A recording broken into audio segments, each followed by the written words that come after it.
Okay, I'm recording. Welcome everybody. Today we're going to be taking a look on how to configure neovim for data engineering. So I'm going to be configuring neovim how I like to configure neovim. It's my workflow, it's my configuration. But I do a lot of data engineering work, and I think it would be of value to many of you. So I'm going to be going from scratch. I'm going to I just deleted my current config. If you're watching the stream, you could see me rmrf it, and I'm going to start from scratch. So I'm going to start by creating a folder on my .config called neovim, right? And apparently I didn't delete it. I thought I deleted it.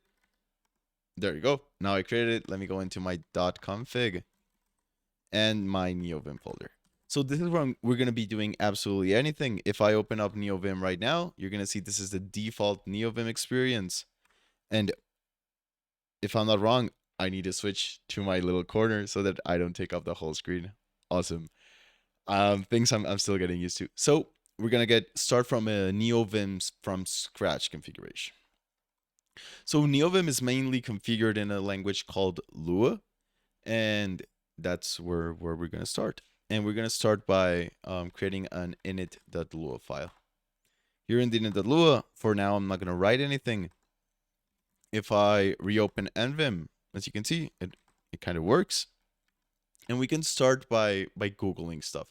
So I'm gonna start an incognito window because I don't want my usual, how would you say it, my usual search history and stuff to affect my results. I kind of want to have the raw experience, if you would like to say it like that. I also have my coffee, which is gonna be quite important for this session. So we're gonna start by installing. I think the most important part of getting neovim going is getting the plugins, or not the plugins, but the configuration for the different languages you use. So for example, I use a lot of Python, a lot of R, a lot of Rust, some C++ from time to time, and JavaScript as well, and TypeScript I use quite heavily. So getting those configured are gonna be like the most important part.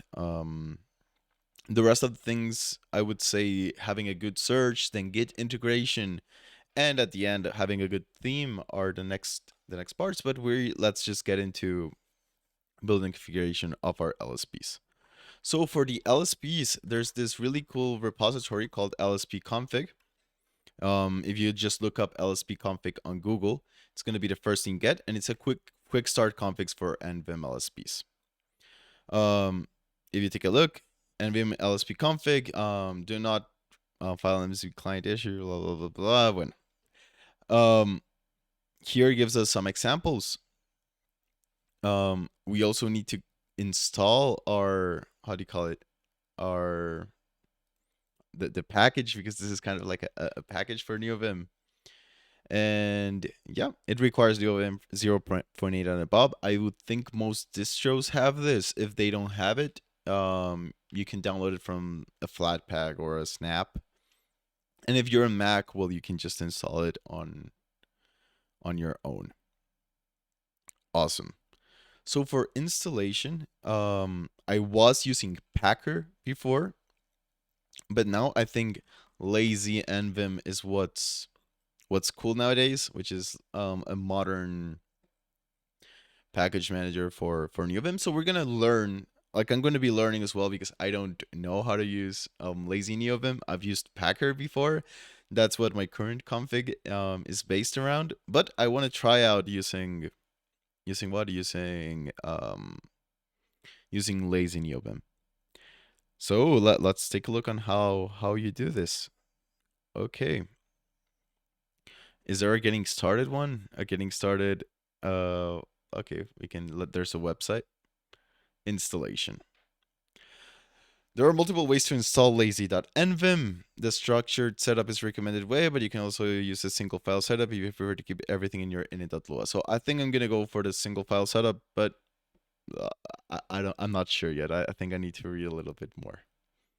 So the structure setup, what you do is you have inside your neovim, you have a Lua folder. Inside that you have a config, and inside there you have a lazy.lua. And what I can see here is that you have like all of this. You require lazy.mvim. You have a setup. Okay, so how does this look? You have Lua, you have the config, you have lazy.lua. Then inside the Lua folder, you have a plugins folder with, if I'm not wrong, these are the different plugins. Sounds good. Okay, so how would we go about this?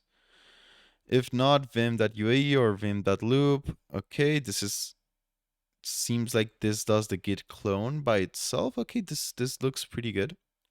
So let's start by setting these up. Okay, so I'm gonna create mkdir lua for creating the lua folder. Then I need to do mkdir lua /config. Amazing. And now I need to create a lazy.lua. So nvim lua config lazy.lua. Inside the lazy.lua, I would just copy all of this. Why did it not copy? Copy. Okay, what is going on? All right, I forgot. I haven't set up since I deleted my neovim config. I'm not using my computer's clipboard, and I like to use my computer's clipboard for this time of stuff. Oh, I hate this. Okay, there you go. I pasted it. Amazing. So now we have our lazy.lua file, and this should be okay. This should work. Now inside my init.lua, I need to add the require. I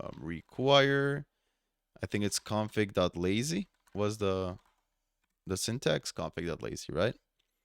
Awesome. So if we do this, if I just type in, go back into neovim, error detected while processing init.lua, no specs found for module plugins. Enter a command to continue. Okay.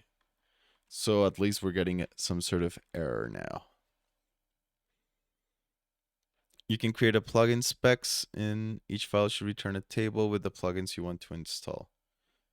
Okay, so let's create inside the Lua, so mkdir Lua /plugins. And inside Lua plugins, let's create spec 1. I don't know what spec actually refers to, but we will figure this out. Okay, plugin spec. Plugin spec source. Short plugin URL will be expanded into config.git URL, can also be URL dir, a directory pointing to a local plugin. Okay. Spec loading. Okay, you can have a conditional for specs. Spec setup. So always use opts instead of config when possible. Config's almost never needed. Okay, I kind of understand what's going on here. So what we're doing here is we're adding some sort of GitHub path to the plugin, and we pass in some options. So I want to look at how an example looks like. So examples, this returns a table with all of the different plugins. Amazing. So let's do a return. This return should return.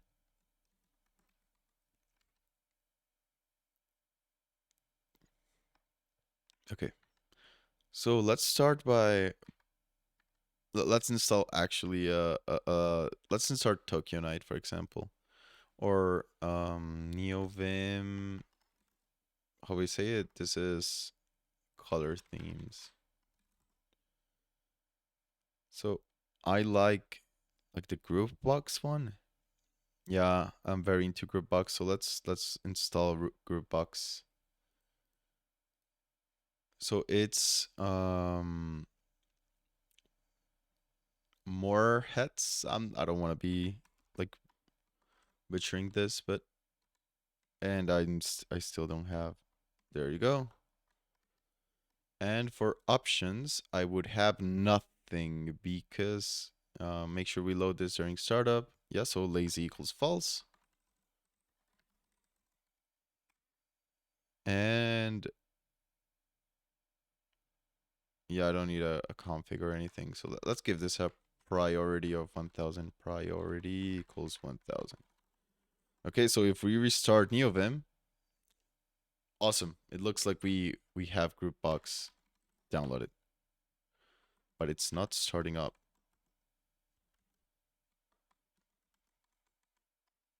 Okay, let's take a look at plugins spec 1. Lazy equals false, group box.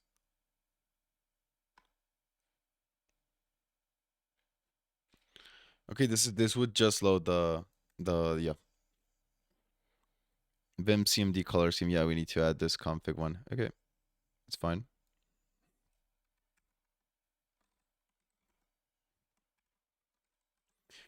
Oh, I need to configure the tab stops and stuff. Yeah, I don't like using tab stops. Oh, I need to configure all of this. Okay, it's gonna be a fun ride. So here we're gonna go to Groove Box. Awesome. Now we have Groove Box. We just configured our color scheme. Perfect. Now that we have a different color scheme, let's go for our LSP config. So we're gonna need to install the LSP config built-in packages. So what we can do is we can copy neovim LSP config. We should be able to install it. And LSP I'm still using third-party plugin manager. Yeah. So we can go back to Lua plugins spec 1. And here I can add an entry for my LSP. So here it would be neovim LSP config. Lazy. Should it be lazy? I'm not very sure. But I think we can just do this. Error detected. Expected to close. Okay.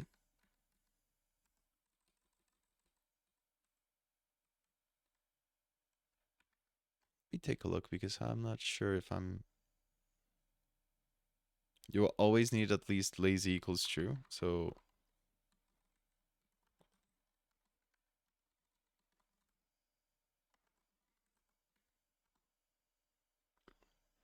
Okay, apparently I'm opening some sort of parentheses that...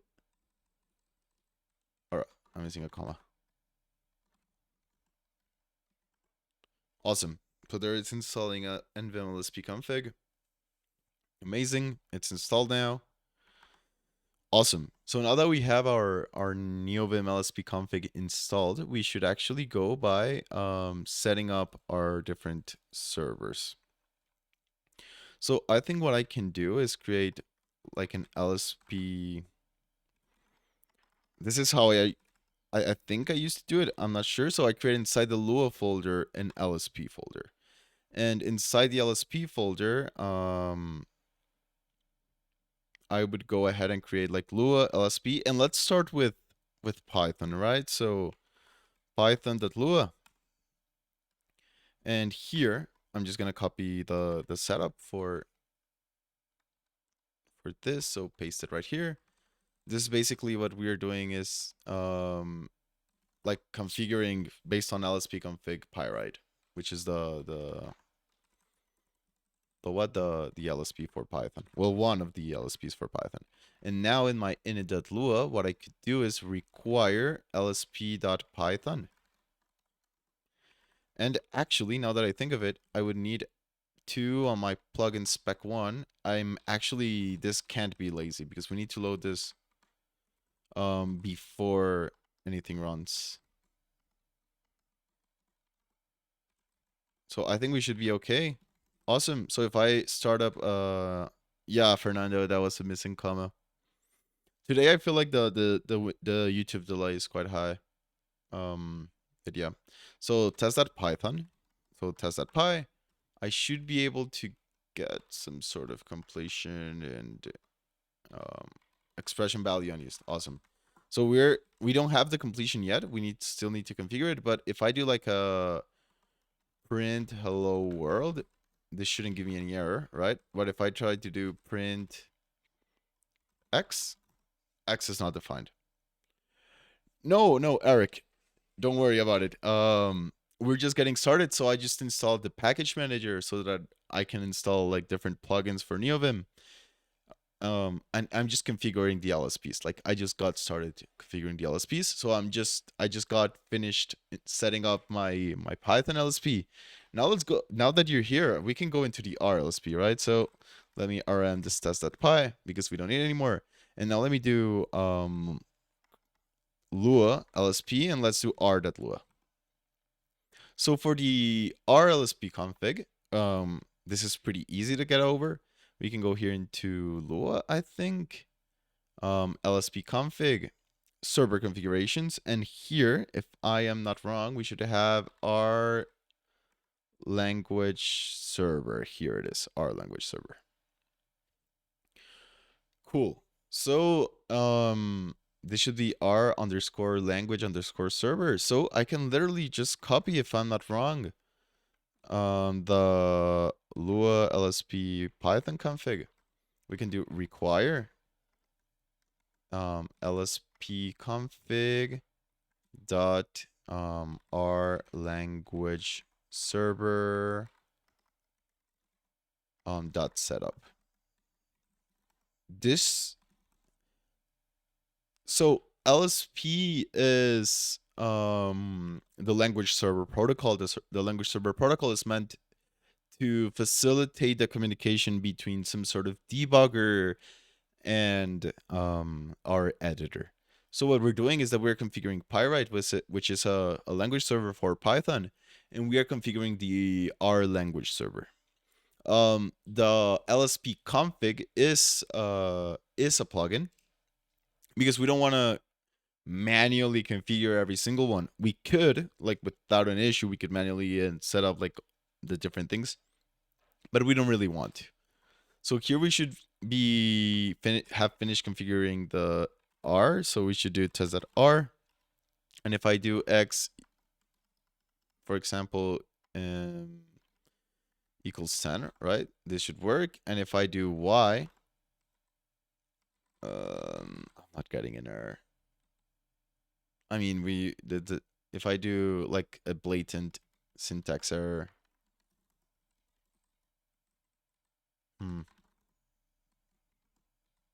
Is our RLSP not library?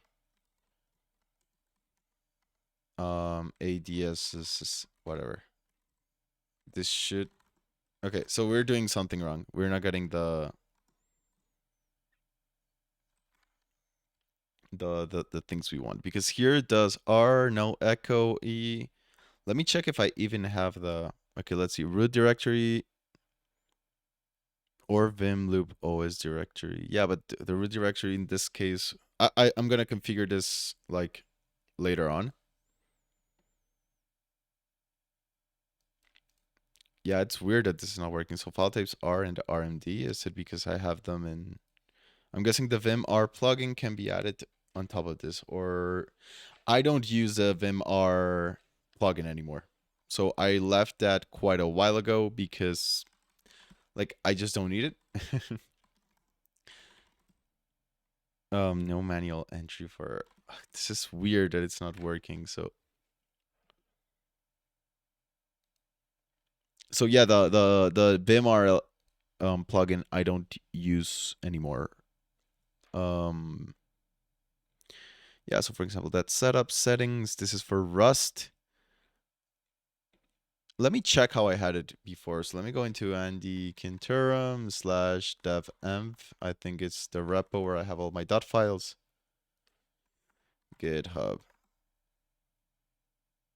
Okay, here it is. Repositories. Where's my devenv? Here it is. Neovim. And let me see how I had it before. So I think I had Lua. Did I have it on my after? FT plugin, LSP, LSP, LSP, LSP.lua.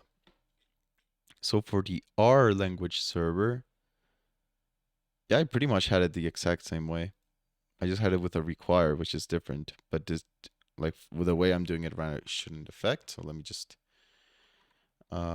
paste it here. And yeah, this seems like it's the exact same thing. LSP config. Okay, seems fine. The only thing I'm doing here is asking R to find the root of the. Yeah, a minimal setup definitely gets the job done. What I usually do, like one of the things I like, if I really need to get into the weeds of doing some data manipulation and like having that really fast feedback loop, I have like on one monitor. Well, I don't use multiple monitors. I use like multiple workspaces, but you can have it like side by side. So I have Vim in one for fast typing, and then I have like RStudio or Z or whatever editor, like Positron, I think would be the new one, or I have whatever editor open anywhere else where I can like see my plots interactively on all of this. So I have like a dual setup, and that's actually really common. For example, I know a lot of people have Visual Studio, not Visual Studio Code, but like a Visual Studio or a JetBrains editor open, and at the same time they have Emacs or neovim or Vim or whatever. So what I'm doing here is basically for the root directory of my project, I'm looking for a ramp.log file. I'm looking for a description file in case I'm working on a package, or until I find the Git repository ancestor. So this should work without a problem. So let me see if I have the language server run installed. Yeah, okay, I have it. And test.r x equals z. Is it not attaching for some reason? Okay. No malloc entry for z. X. Yeah, this is definitely not it. Library. Yeah. Okay. I'm gonna continue because maybe I'm doing something wrong. And because on the Python it worked perfectly. So I'm just gonna let me just mkd or test repo. Maybe I'm doing something wrong with the test repo and vim. Let me get in it first. Nvim test.r library other thing.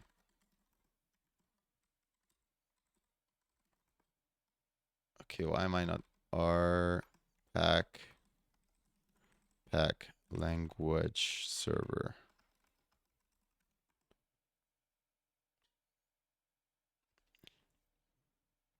Okay, got it installed.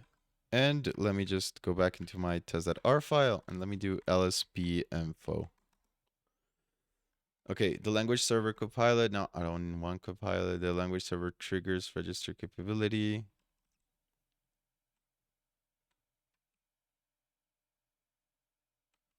Yeah, this is Rust.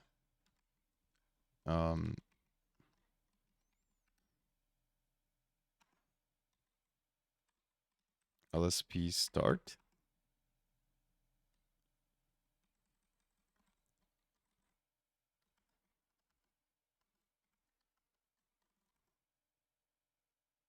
Okay, let's go to Rust and let's see if this gets fixed. So I'm gonna guys, the cool thing about making this live is that you can get to see how stupid I am, because I'm genuinely a stupid person. So I am missing on my init.lua file adding the lsp.r. So now if I go into my test repo and I go into my test.r, okay, I don't have the util one.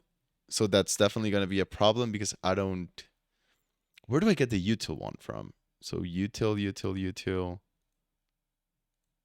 Where's this util find and get ancestor? I let me look up where I get this from. Is it from a library?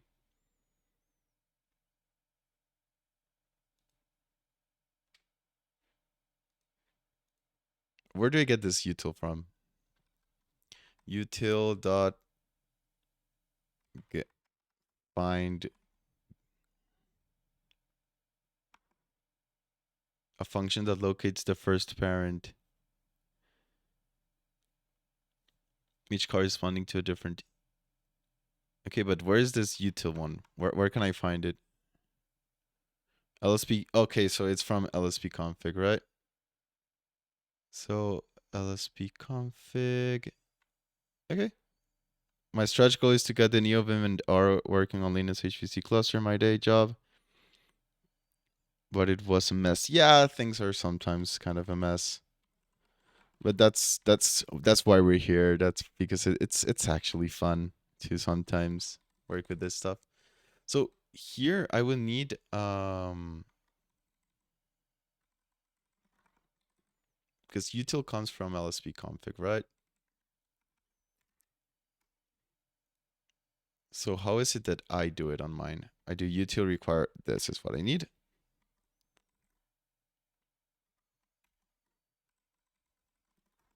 Amazing.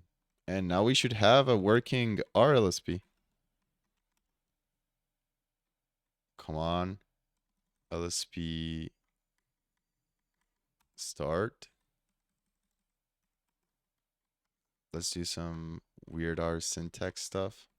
Unexpected end of line. Okay, we're getting something. The thing is that R being so...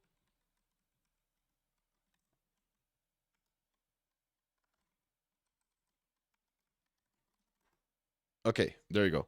We're getting feedback. Variable and function. Yeah, because in R, anything is possible. So like getting R to complain about stuff is quite hard. But look, we have a variable function name. This is the one thing R will complain about, right? Your variables are not in snake case. Even though like 99% of like shiny functions and everything is not in snake case. Like if I try to create test me here,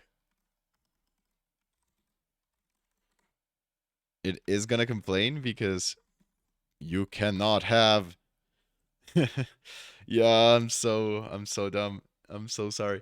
Yeah, so look, okay, white space. Let me remove this white space.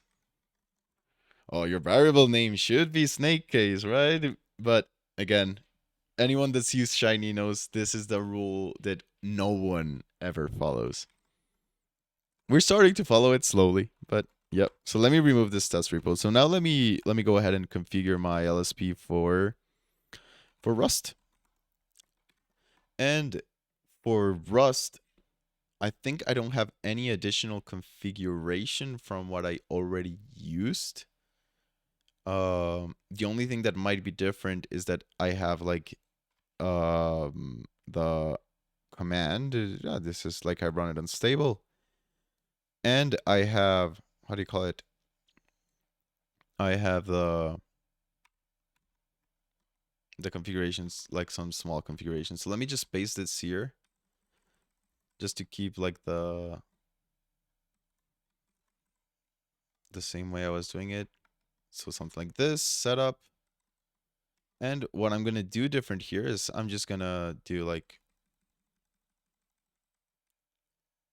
Rust Analyzer, I think is the only thing I need. I'm here for the reasoning and the struggle. Yes. Oh, don't get me started on shiny syntax craziness with snake and camel case. Yes. And that's weird. And thank you, Fernando, for understanding. I think that's part of the fun too.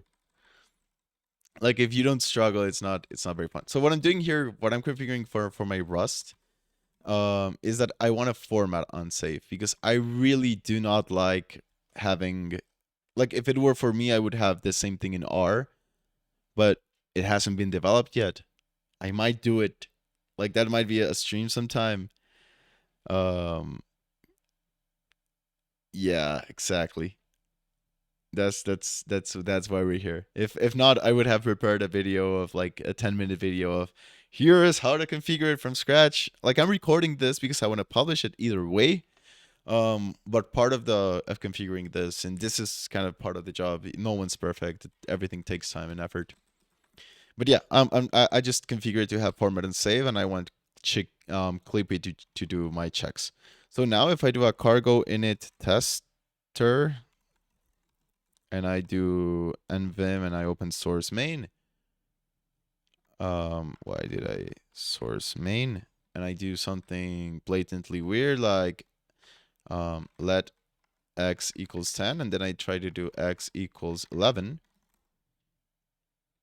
And again, I'm missing, again, for some reason, on my init.lua, I need to require lsp.rust. I was going to make the same mistake again.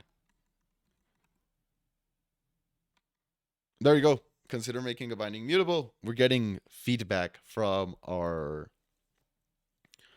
from our editor. Amazing, amazing, amazing. So we got our LSPs configured. At least for now, we got R, Python, and Rust. I might also, like, I have a bunch of them here on my previous config. I have HTML, I have SQL, I have TypeScript. So TypeScript, I'm gonna add TypeScript and how do you call it, and Clang. I think that's a good idea. Yeah, yeah. So I'm gonna create a general configuration for the rest of my key bindings related to the LSP. Because one thing is to have like on your screen that it says, oh, error, right? Oh, use snake case, right? Don't use camel case. But another thing is to have key bindings that help you resolve those errors and make them easier to deal with. So I'm going to create inside my Lua LSP, I'm going to create a general config.lua. Being able to have R and Rust in the same dev environment is awesome. I like to have everything on the same dev environment. And I have TypeScript. I'll just need to add like the little entry for TypeScript and stuff, but sure we will. So for my key bindings, there are some things that I really like to do. And those key bindings are these ones. So I like to have a mapping.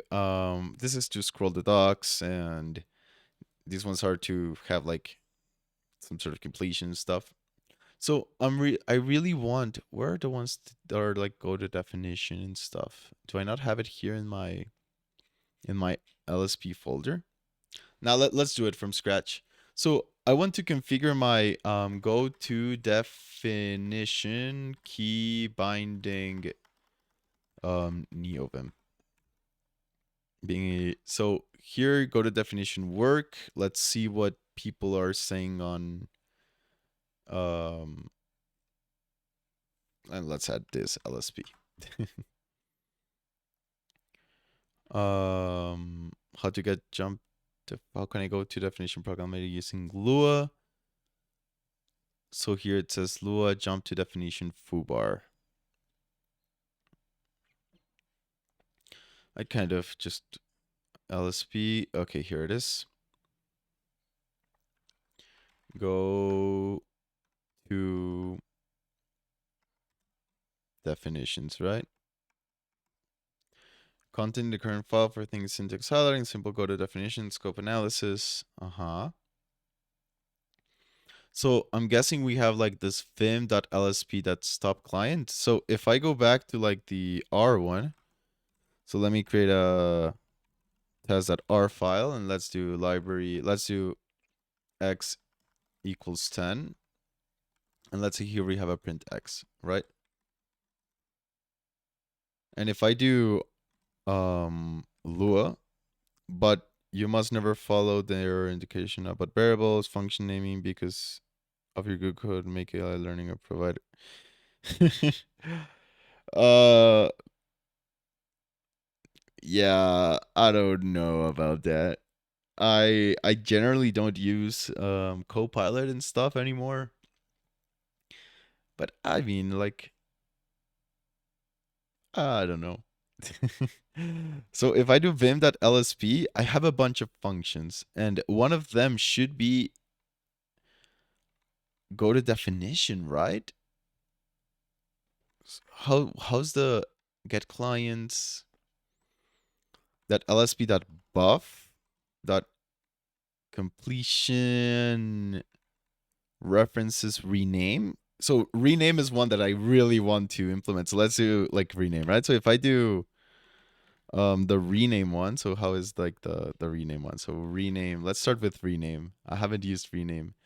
So we go rename, new name, opts, right? So if I just call like this, okay, so let's run it again. So if I do rename like new X, oh, this didn't work. Why did this not work? I tried Copilot years ago and it gave me some garbage results for basic shiny code. Yeah. So Copilot is not really that bad. It just, I started getting lazy, right? I started getting, like I don't know. I stopped doing things that I used to do, and now like my typing speed went significantly down because I wasn't just practicing it. Like I was just taking whatever the AI gave me. So code action, remove references. Can we go to references? No references found. If I go here and do the same, okay, it gives me the reference here to the print.x. So what I'm doing here is kind of testing the waters for what I can do with the LSP functions because I know I can do a lot. I just type definition. Is it type definition? Like,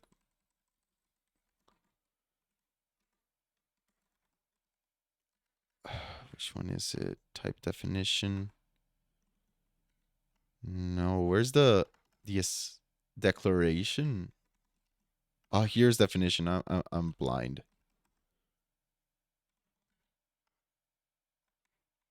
Declaration. It's not supported by the RLSP definition. Okay, I don't know why it's not working. It's weird. So let me just check my previous key bindings. So plugin spell key map. How did I do the LSP? Okay, so I'm using telescope for the GD. I also use telescope. Okay, so I'm gonna go ahead and install telescope. So if you guys don't know what telescope is this amazing package or library, however you want to call it, by TJ DeBryce. I've never. It's by TJ. That's how people know him online, and it's basically just awesome. This gives me so much out of the box that I don't want to make the stream like boring. But let's install it. So I'm gonna go ahead and copy this, and I'm gonna go into my Lua plugins spec one, and let me add here telescope. So here I would need to add so here telescope would be paste this, so shift paste, and I'm gonna have to, okay, I can do it like this. This looks pretty good. I like this way of doing it. So let me just go ahead here, delete this, and paste this. And let's move this one to the right. Oh, this looks bad. There you go. Okay. Cool. Let me just organize this. I'm kind of like a freak for, if I go here, it's going to start installing telescope. Amazing.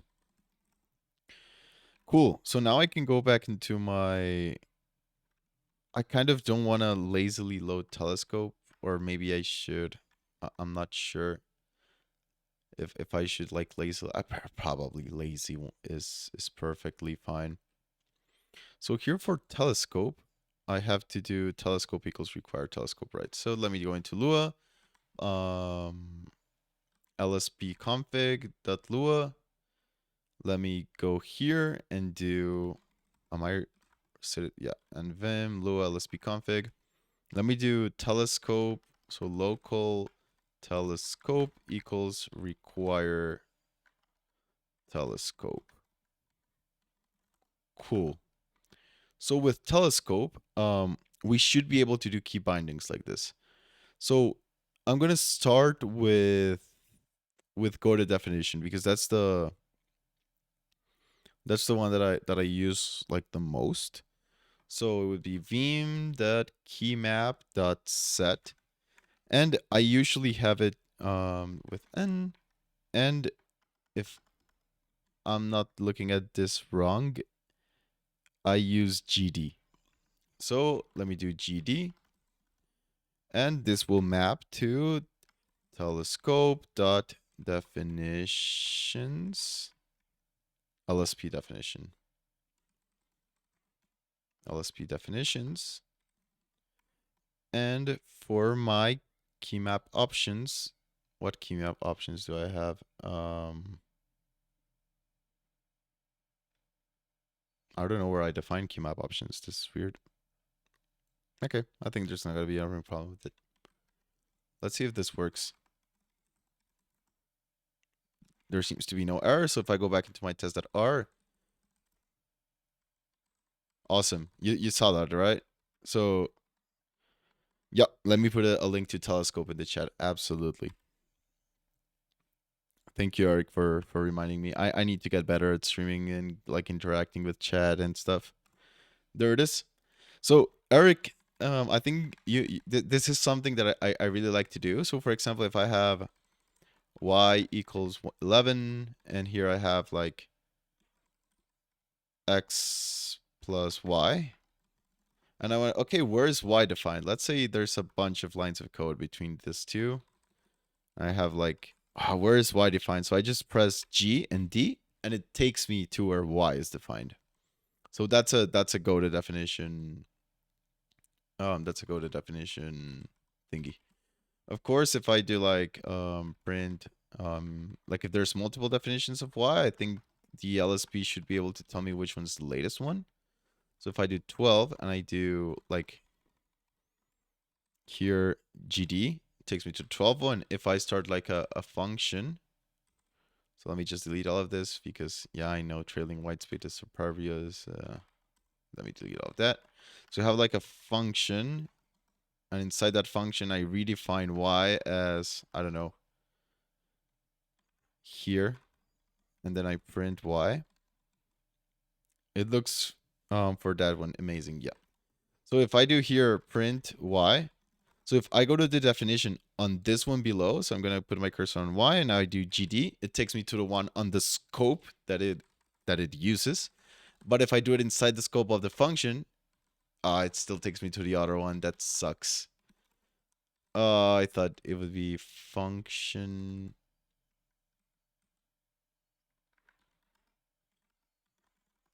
I thought it was gonna be like be able to be smarter. Okay. RLSP, you have failed me. I mean, in R, you never know.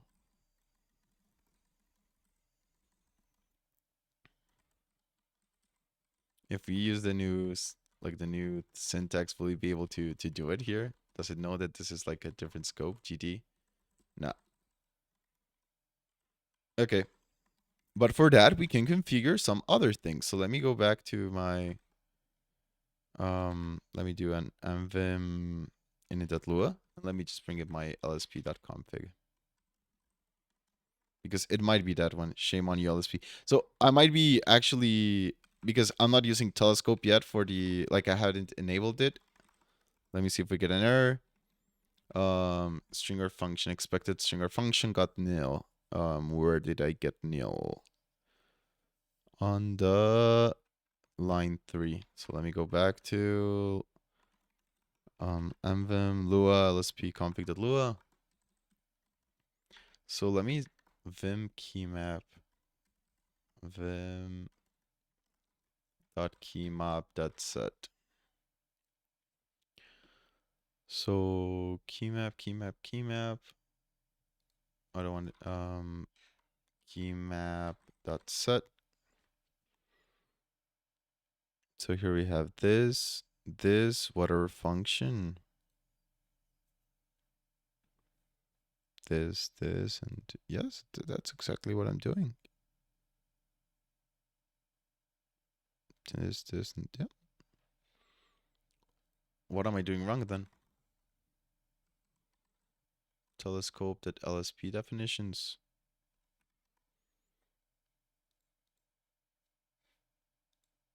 Do I have something? I have this keymap telescope.lsp definitions. Yeah, I'm doing it right.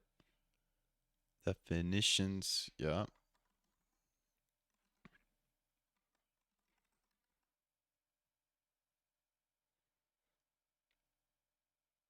So it's getting like nil from.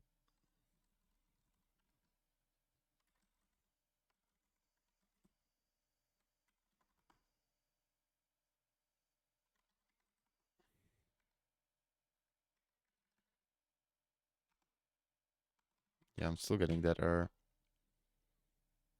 Oh, it's telescope dot built in. Okay.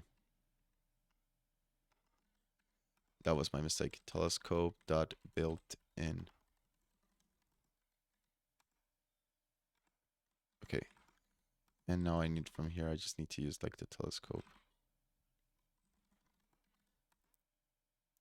No. Why not? Ah, yeah, that's required. That's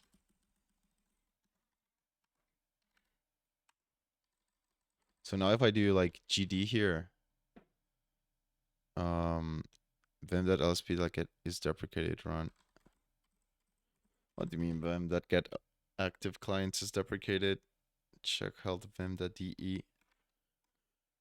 So is that a problem with telescope? Neovim nightly command is required for telescope that nvim to work with the neovim version. Because what's the latest version? 1.8. Yeah, that's what I should be using. I don't know why it's not working.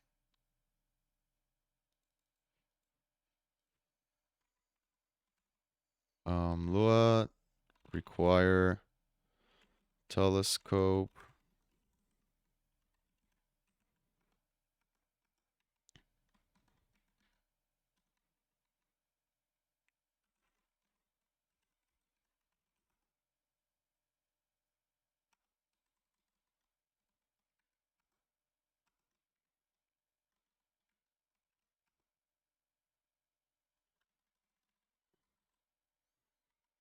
Is it built-in or built-ins? Built-in. Sorry, guys. Okay. That worked. Like it's not not working.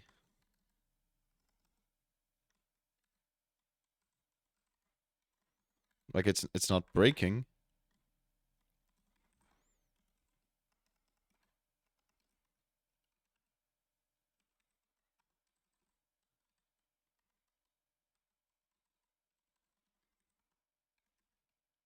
Yeah, I don't know why it's not working. Like I get this. It says no client attached. Okay. Let's keep going. Let's see what maybe we are doing wrong. It's fine. Norm app. Yeah. Let's keep going. So let's go into the telescope documentation. So here, find files using telescope. FF command telescope find files live grep. So right now, using Lua. Right. So live grep find files helpers.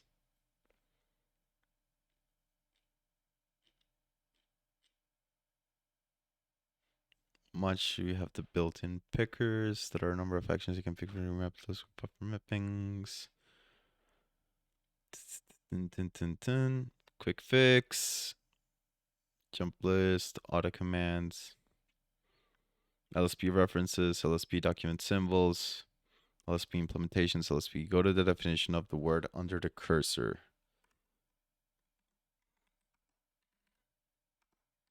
I don't know what I'm missing. Maybe a dictionary right here, but that wouldn't make sense.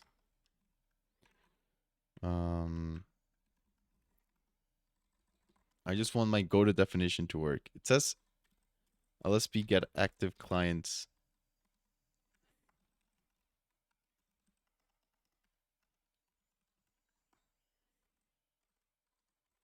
Okay, so I'm not getting the error after this GD. So maybe I need to do like the, because I don't want to use my leader.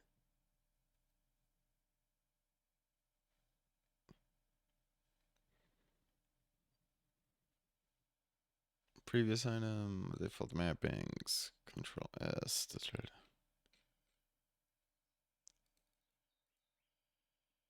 Yeah, because my leader is control. I mean, I could set it to my leader.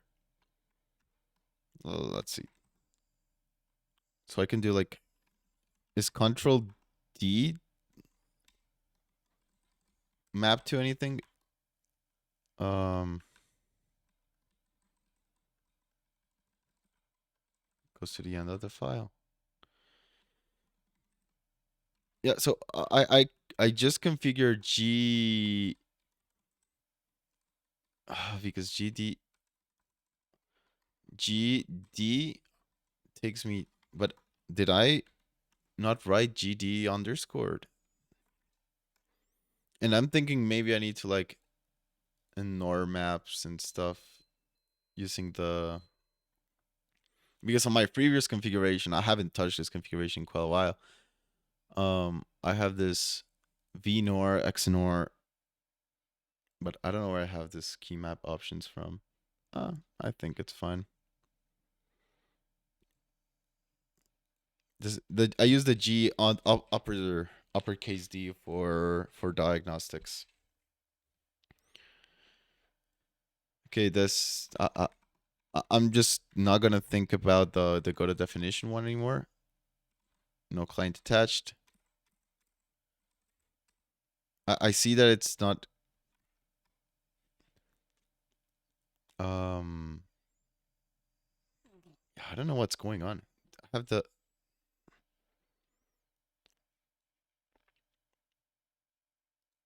settings. No, this is like the tab stops one.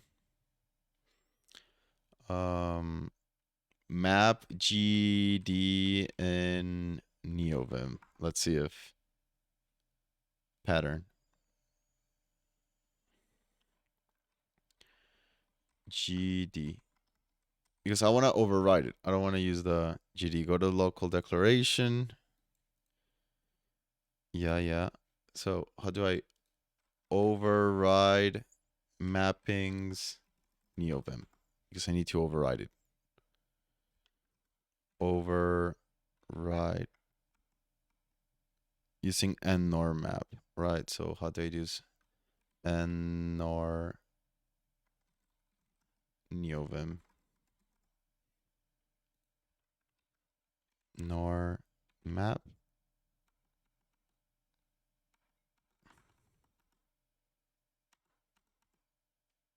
How do I do this in Lua?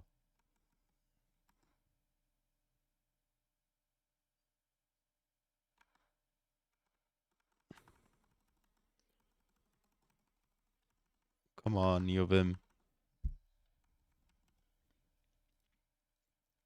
In Lua.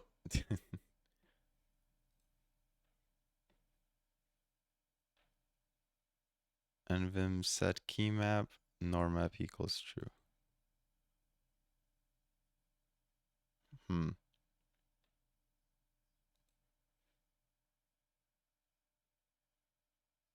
Parameters, mode, LHS, opts. I don't like this one. Vim. That key map, that's set.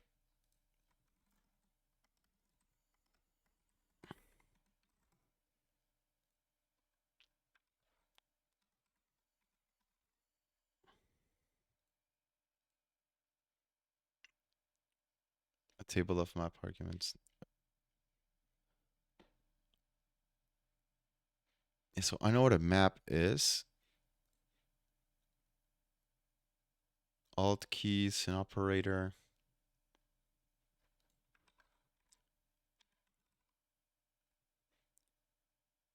Map mode and LHS for the modes where the command applies.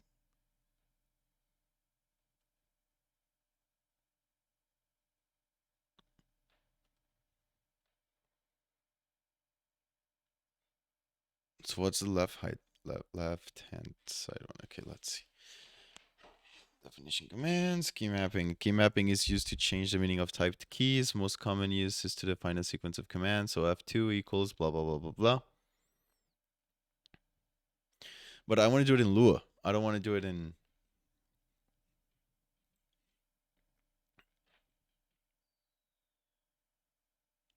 Adds new mapping Vim key.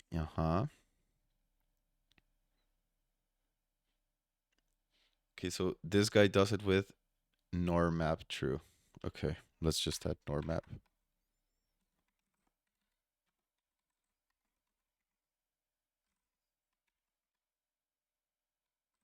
Will this override the...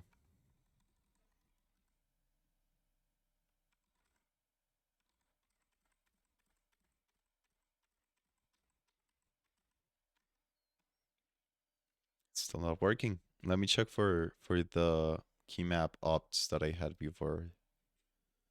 That's gotta be important too. For some reason, where did I leave my previous plugin? No, Lua after plugin LSP. Nope. So on key maps, where do I get this key map ops?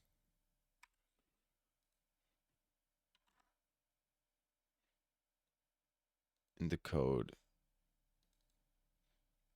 Of course I have key map. I need to sign in to get the code search. Of course, of course, of course. Let me just go in here. github.com/andyconterm/devam. Oh, let me just look for the key map options. Yeah, I don't know where I get these key map options from. I have no idea. Like, I'm looking for them on the repo and I don't find them anywhere. Key map opts, key map opts, key map opts. Where do I get the key map ops from? Like, where's that variable? I'm so confused right now. I don't remember how I configured my neovim. Neovim.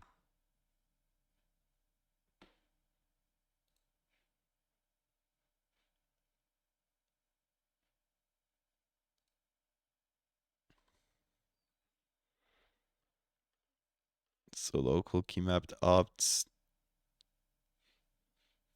Sure, but so let me look back again for the inor map. So remap is not going to make mappings work recursively.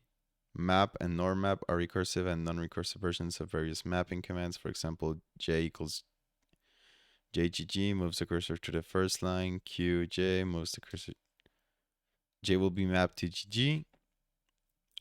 Q will also be mapped to gg because nor map.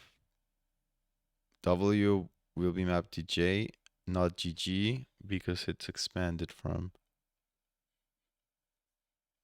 Yeah, I'm thinking of like this. Okay, I think I'm spending like just way too much time in this. I don't know why I'm not overriding it. Because the mode is like normal mode, yeah, which is what I want.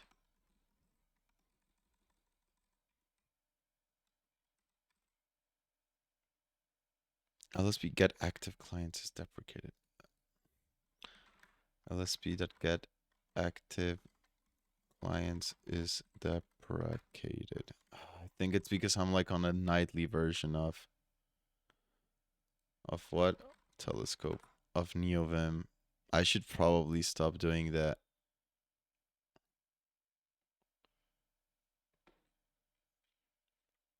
Yeah, so what's the latest version of neovim? I'm gonna uninstall my neovim, install an older version. Because I'm on a nightly version. 0.10, right? So I'm gonna do sudo snap remove and vim. So yeah, I actually use a snap for my neovim, which you might find funny that I use a snap. So how do I snap install neovim? And how do I install a stable version?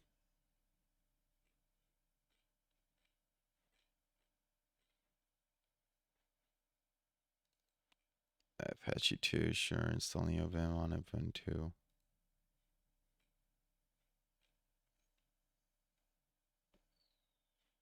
Install neovim, sure. will this install the nightly version again, or will it? Yeah, so it's. I think I had the the unstable channel. I think that was my main problem.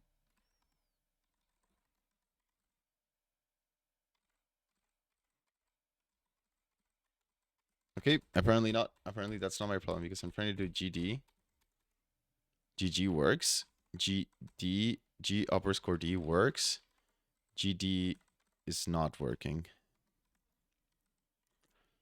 Lua require telescope dot built-in dot LSP definitions. It's built-in LSP definitions. Am I still built in?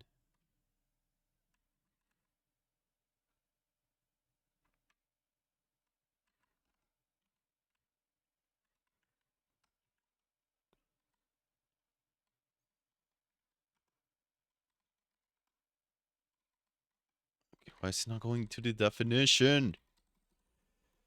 Oh, this is getting me so mad right now. I don't know what I'm doing wrong. Like I just generally have no idea. And I don't know what I did before. I have my previous configuration, and I don't know where I get this key mapped ops from. Because it's nowhere in here. Right? I have my telescope. Vim LSP dot this is yeah, I don't want this. I want GD. Like if I just copy this like explicit is in user given anything like key map, that's what I don't know. I looked for what? For this the exact same definition. So let me go into the test.r1. GD, look, GD is not working. Okay, let's add another one, right? So let's add, for example, that I have it on 8, right? So let's add the reference one, the GR. So I use GR to go to the different references. Let's see if this one works. So GR. So GR works, but GD doesn't.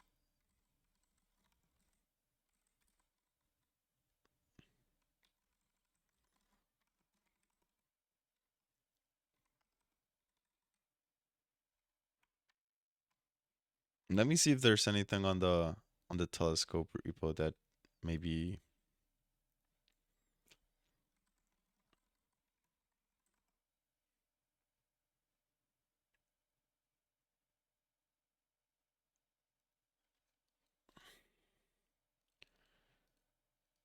Speed definition fails even when it works. And okay,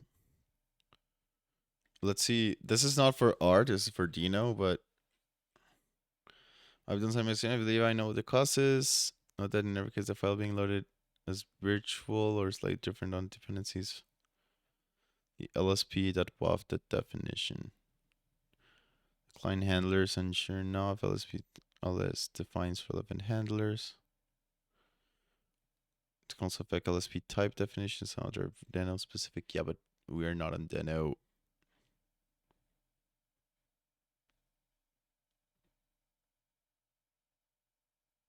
LSP definitions, jump type, ignore diff.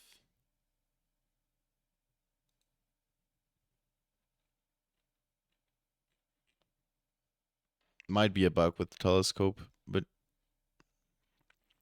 let's see if it works on Rust or on Python. So let's do test.py. Hello equals 1, right? Now let's do print hello GD. Okay, so it's an R thing. So I've been spending this whole time looking at a problem that doesn't exist. Oh, so it's an R thing. Why R? Why do you do this to me? Because on R, test at R, if I do like my func equals function print hello, something like this, and I go here, I'm gonna do my func, and I go to definition here. It does work for that for functions, but it doesn't work for variables. Y equals 10, print y. Okay, now it decided to start working out of nothing. Not look, now it's not working, but it works for function. It doesn't work for y. Why not for y? If I do print y here and I go here, now it works. This might be a bug with the RLSP. Okay, guys, I think I need to go to the RLSP. So I'm gonna add a little note for myself. Tell the RLSP that the go-to definition is buggy and fix it, maybe? That might be another stream, like going out and fixing that. Ah, so doesn't it work for variables inside functions, right? So that's the thing. If I have like it works like sometime. If I do here y equals 10 and I go to the definition here, it doesn't work, right? If I do like print y here, it's not going to the definition. If I go to definition on print, it takes me to the, yeah, it's not working for y. So it's y. Y is the problem. Like if I do print y here and I go to definition here, look, it's not working for some reason. But if I go to the definition of like, I don't know, dplyr mutate, look, it takes me to the definition of dplyr mutate. If I go to like the definition of, I don't know, shiny.run app, right? It takes me to the definition of shiny.run app. So it's a thing with the LSP. That might be a bug that needs fixing, but that's fine. We can go ahead and configure those things later. So awesome. So GD, we have GD, we have GR. I want a way to rename. So I don't know if telescope, neovim, telescope rename. Do we have some sort of intrinsic to rename? Let's put in between quotations rename, because I really want that function. Rename. Yeah, but it's for renaming files. I don't want to rename a file. Let's look up neovim. Add key binding to rename a variable LSP. I haven't used neovim in a minute, so take a grain of salt, but the LSP says this replaces all instance of the symbol. Not sure if there is a way to selectively rename some instances. So let me see if I can do it with vim LSP rename through a key binding. So let me copy this, and I'm gonna put it on what? On G uppercase R, right? Because it's like rename. And I think I should be able to put here the vim.lsv.buff.rename.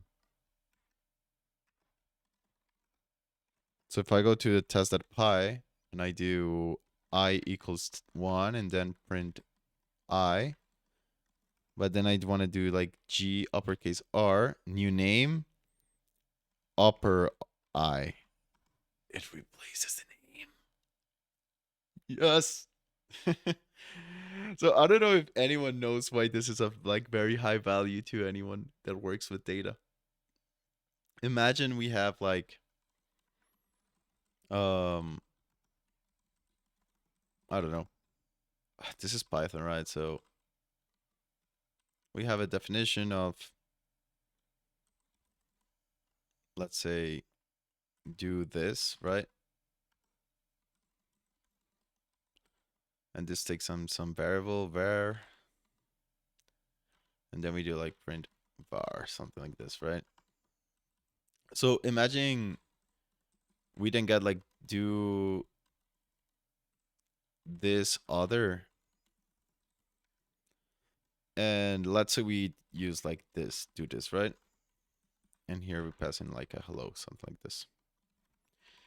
So now I can just like this function, I can do rename it instead of do this to print value. Boom, gets replaced.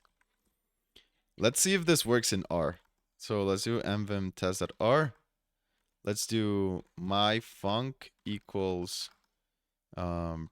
function of x, and let's just do it return something like x squared.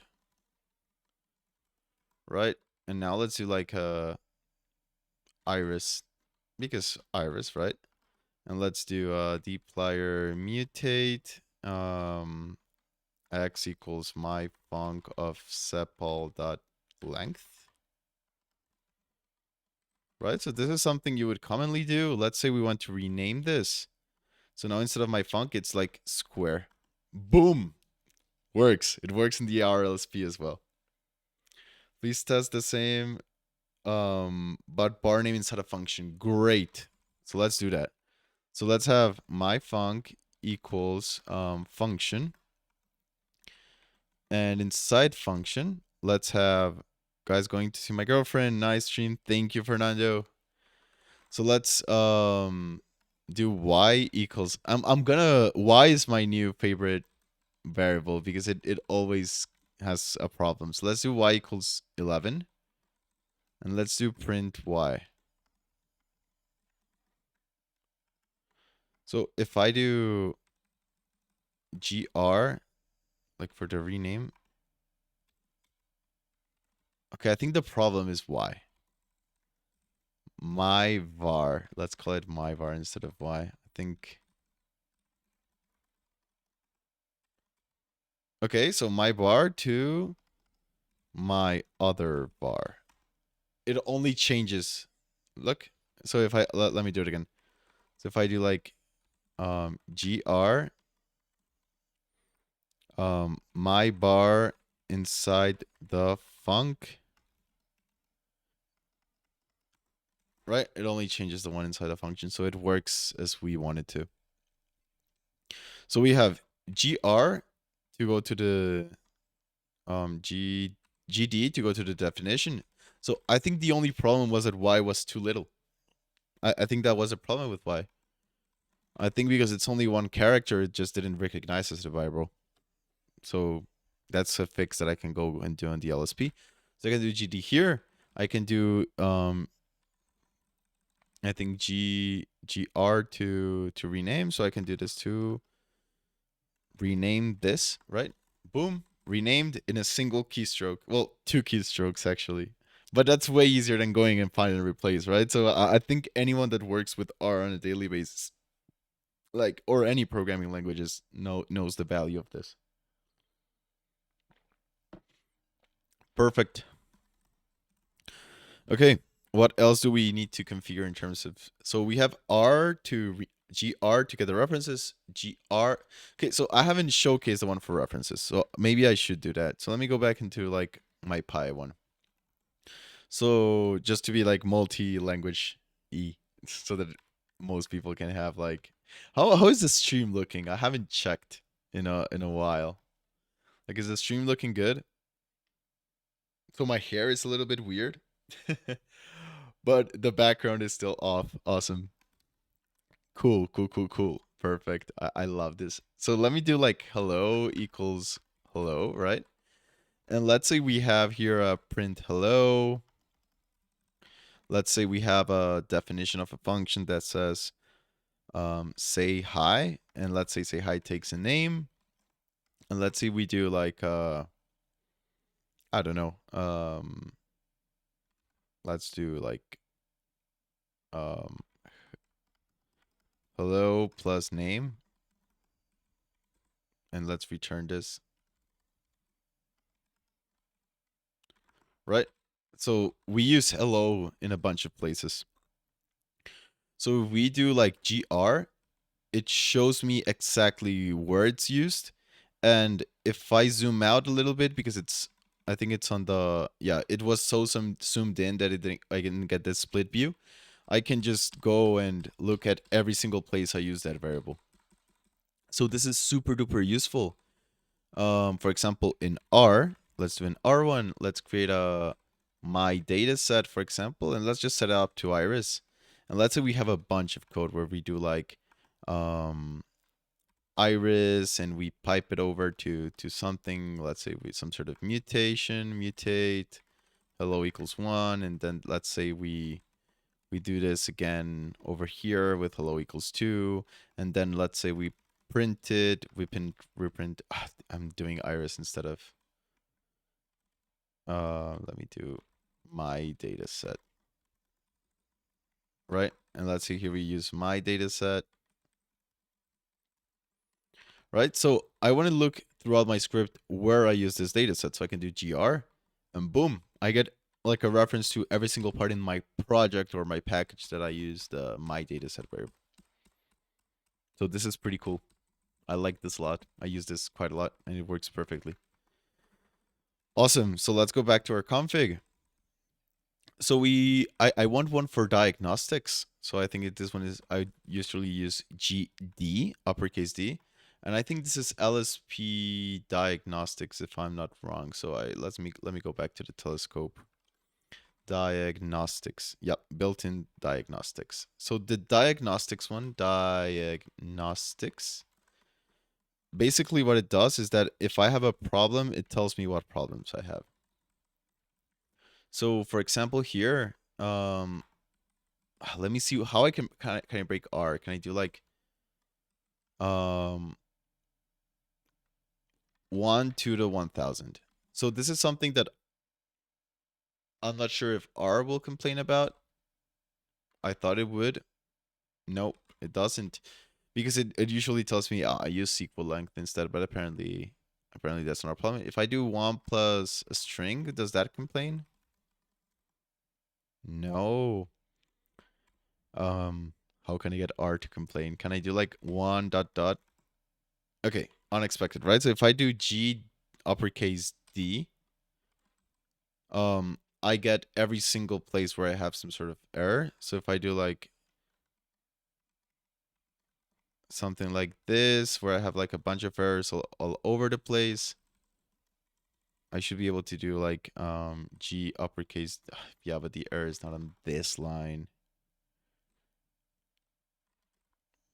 I'm trying to get like R, well, not R, but the like the autocomplete to. Okay, so if I try to do print hello, something like this, I should tell me like there's no global definition for I don't know why it's library other.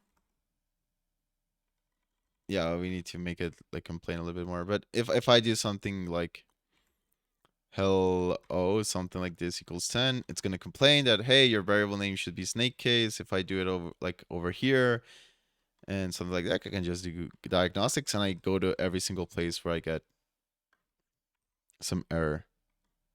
So actually I'm getting multiple errors right here. So variable and function name should be snake case and trailing white spaces. Yeah, so that's kind of like the error we're getting. But cool. We got our what? Our diagnostics working. Awesome. So let's go to our config. What else do I need to do? For our LSP related things. Document symbols, a list of the document symbols in the current buffer. Sure, I don't really use this though.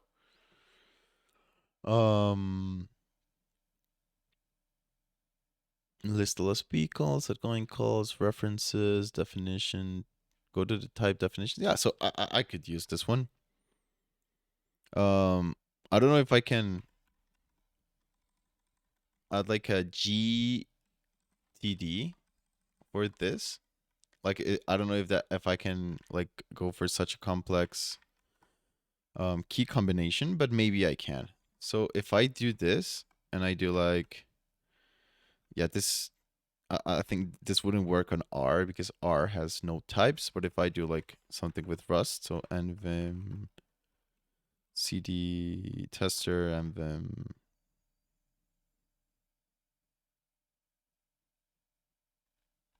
right.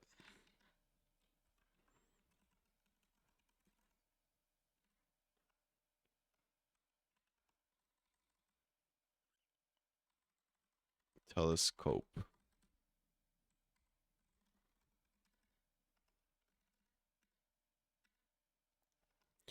So let me do nvim tester source main, right? And if I create here like a type definition for hello, if I do let hello equals hello, I should be able to do GT. GT. Oh, it's not letting me GT. Or is it?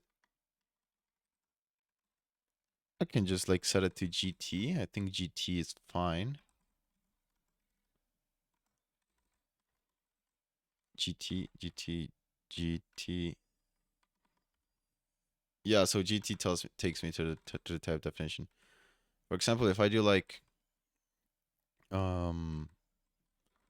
let hello equals, and let's create a vector of 1 repeated 10 times, for example. And if I do GT,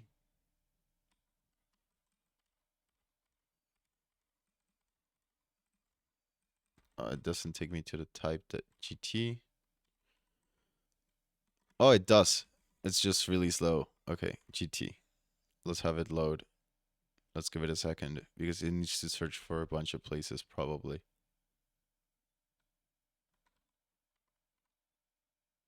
Yeah, I think it's thinking.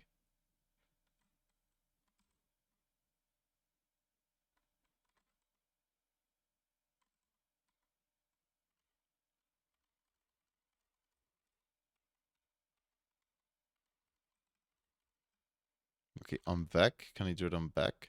Okay, on back, yes.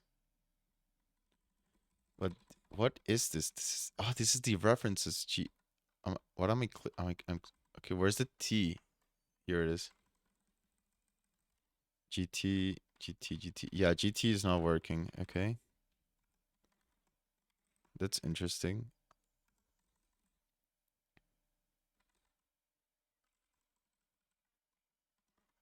So here I see LSP type definitions.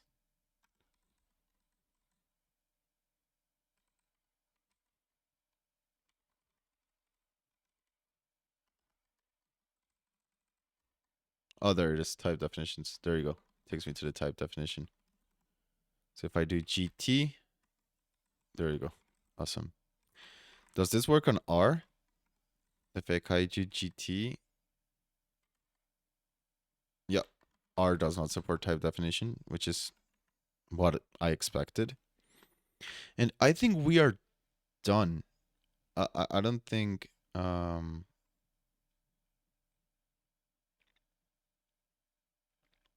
get branches, list dash, yeah. Yeah, I think I'm done with the LSP related key bindings. I know I use what is it? I don't know the keys like intuitively because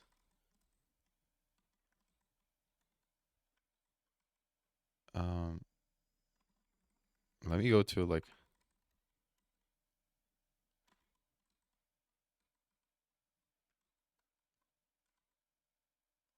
what key do I? Okay, I don't know the key that okay, this one, yeah. Hello, okay. So those are I think the next keys that I'm gonna configure. So on my configuration, which is this one right here, on my previous configuration, and I don't know where those are, where those are placed. GD, GC, leader I. I remember I have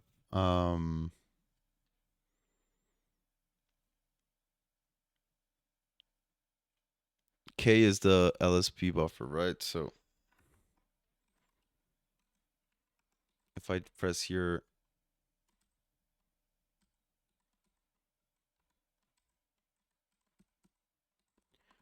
Okay, that seems to be it. But I want the LSP buffer, so let me just copy this. Let me yank this. And I could also use like the Y one. I think those are the ones that I use the most. Let me go back to my configuration and let me paste these ones here. So what this one will do is give me a buffer for the configuration. So if I do like right here, this, it's going to tell me where it's like some information about it. And this is pretty useful. And for example, in R, if I do, for example, a function, let's say dplyr mutate, and I press uppercase K, it gives me the documentation for the function. So here I have like creates a new columns that are functions of existing variables. It is also to blah blah blah blah blah blah blah. It gives me the information that I need. Amazing. I don't know how to stop it from giving me the documentation HTML. I think there is a way, but I haven't tried it out yet. Cool. I'm not gonna implement the other ones. I don't really use them. So why bother? Cool. The next thing I want to implement is going to be not queries I don't need. Like just my general settings. So these settings are for giving me a map leader. The map leader is a key that lets me modify things. Also the shell I use, in my case I use fish, so /bin is /fish, but that could be bash or whatever. Also, I don't like my code to wrap. I like it to continue. I just want it to be truncated. I want my shift width by default to be 4, and I kind of just want to copy all of these settings. So if I go ahead and go back to my, let me just go into config and let's do here appearance. Is that how you spell appearance? Appearance. There you go. .lua. This is not what I wanted to paste. I wanted to paste this, right? So I'm going to add a little column at the 80 character line. And I wanted to have it highlighted. I also want a tab stop. All of this I do want. So if I go back here and I open up, what do you call it? Like the test.py one. Oh yeah, I'm forgetting to add the init.lua require config.appearance. You need to set local leader before loading lazy. Okay, that makes sense. There you go. You can see I have this little column at the 80 character line, so that I can know that my code is getting a little bit too big. Awesome. So I'm gonna, this isn't really appearance. This is more like usability. So let me move Lua config appearance to Lua config general .lua, and let me modify this to general. There you go. Awesome. And let me do another config. Let me do a telescope config. So let me do, I don't know if I'm going to do a Lua config and let it do key maps. Key maps.lua. So I'm going to unify all my key maps. Let me do my key maps from the Lua LSP config. Gonna take all of this here. I want all my key maps perhaps on the same place. So I usually do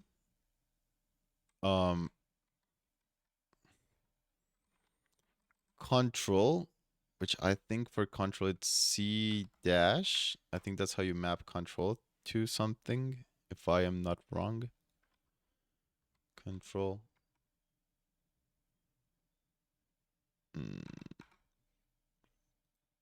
Let me check on my previous config if I have anything here on key map. Yeah, see. So I like to have search on my files. I like to be able to search through them. So I think I do Control P, and with this I open the telescope dot let me look at the telescope documentation. List files, key map, find files, right? So find files. Yep. For the live grep, I think I do Control F, which is like the typical one on any other, like on any editor. Buffers, I think I do Control O. So let me do here. Find buffers, is it? Buffers, it's just buffers. Buffers. And I usually don't use help tags, so I'm not going to use that one. So now, if I do go back to my init.lua,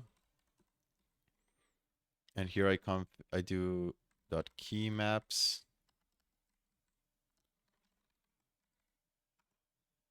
If I do, there you go. If I do Control P, I get a list of all the files. If I do Control O, it shows me my opened files, and I do Control F, I have a way to search. So banana, I don't know, config, right? I have a live search. Amazing. Okay, so I think the next thing that I need to do is add borders to neovim help. I think that's how add a border around lazy package manager window. Add borders to uppercase K neovim border.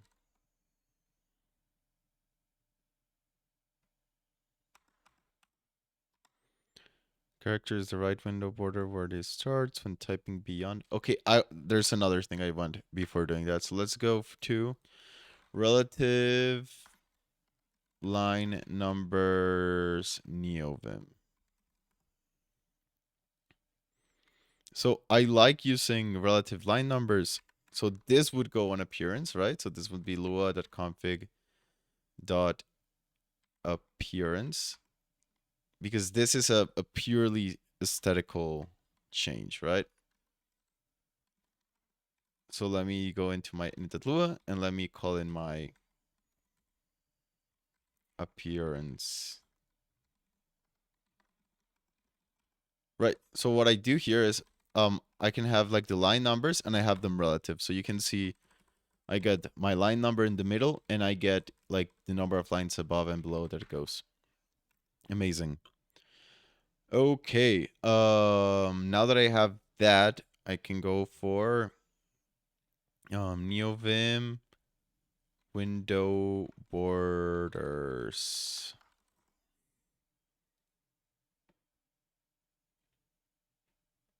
Lazy.setup spec UI. I don't know. I don't want this.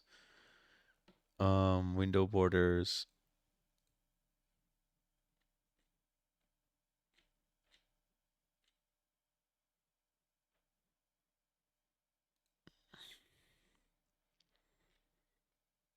So how is this configured?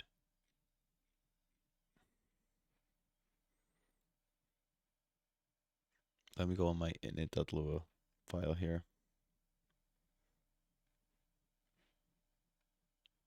Where is this? Yeah, there you go. So perhaps init.lua. Clipboard. I'm gonna need that later, but for now, after FT plugin, this is for like the HTML. No, this is for the different LSPs. Copilot, key maps, color. Maybe on color. Color my pencils. Highlight, float border. So maybe this is what I need. So apparently this, I mean, this goes in the, I have my group box set up right there, which I don't really, and I just want to run this like immediately. So I can do nvim lua config appearance. Can I just paste this here?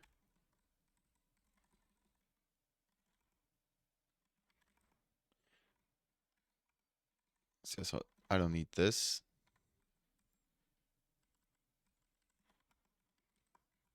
Okay, so as you can see, now I have a background, which is like my little Mac OS mountain lion background, because I added a background none. And let me see if I finally have like the window border for, because I think I didn't add the, I need this one, the Veeam CMD.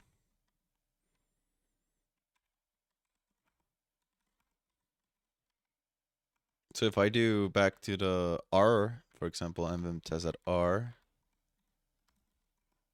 and I try to see the definition of mutate, I still don't have a border.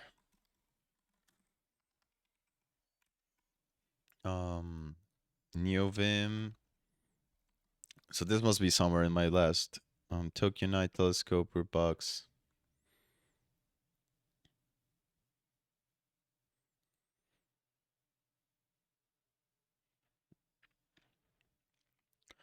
Where is all of this? Tree sitter, nah. LSB, nah. Pandoc telescope. Copilot, nah. View.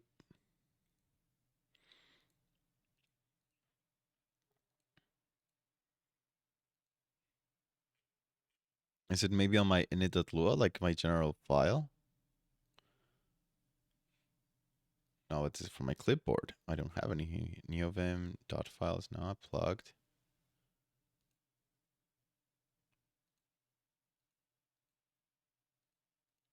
I have no idea where I have the border defined.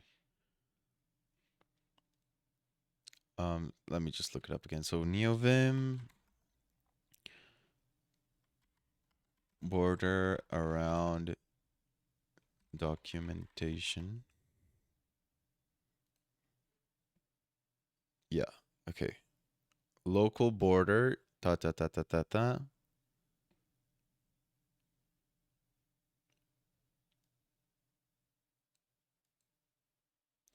I see.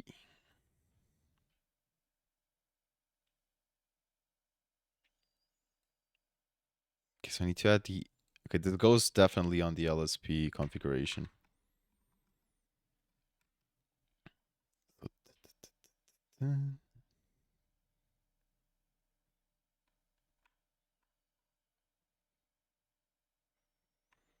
Okay, so what I'm gonna do.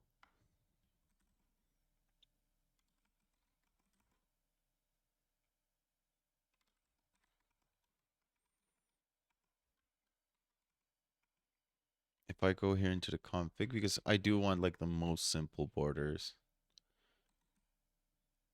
Add a border signature to the pop window. Add border diagnostic to the pop window. Do I need to add the handlers for the individual? So let me look up for the Lua local versus, what's the other one? Global?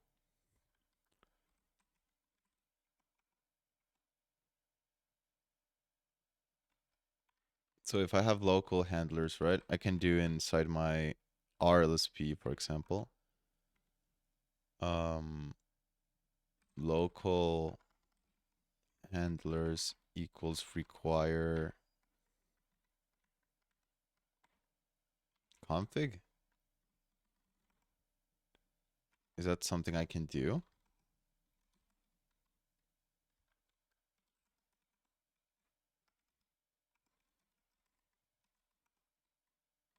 What error did I get?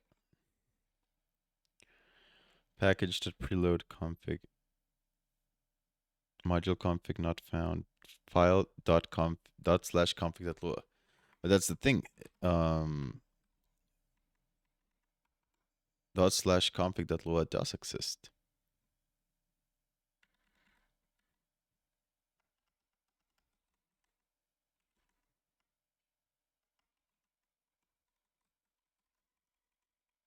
If I do /,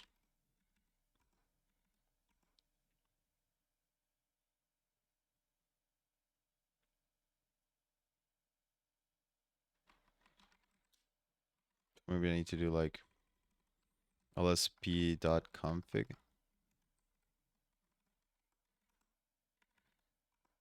Okay, yeah. Okay, so if I do, how is it that they are passed on this example for the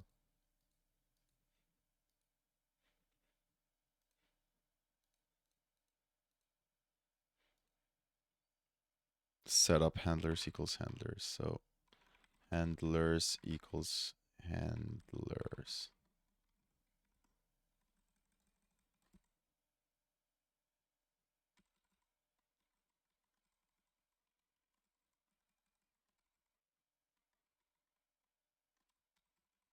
Did something stop working?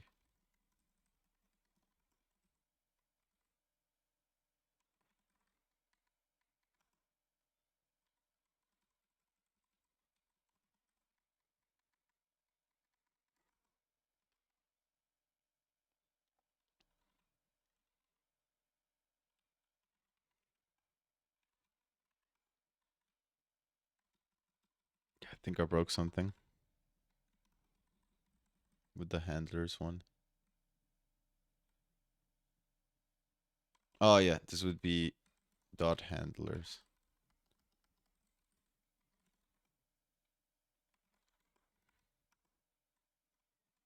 What error did I get? Attempted to index a Boolean value.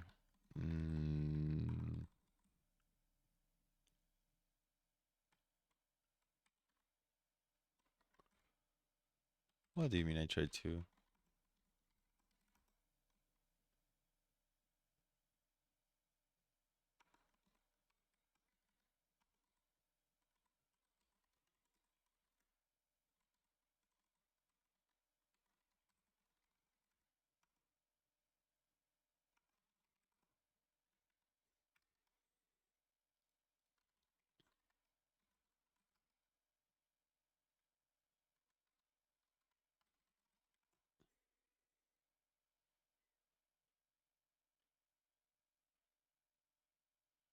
Okay, I need to return it.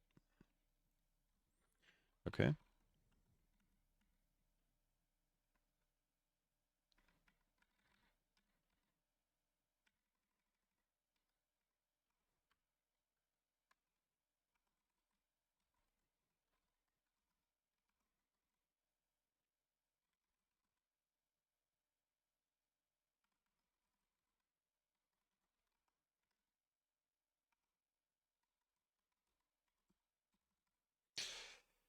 Ooh, we got a border now. Amazing. Amazing, amazing, amazing, amazing. Cool. Okay, we have a border now. Can we can we have a max width for it? So let me look up.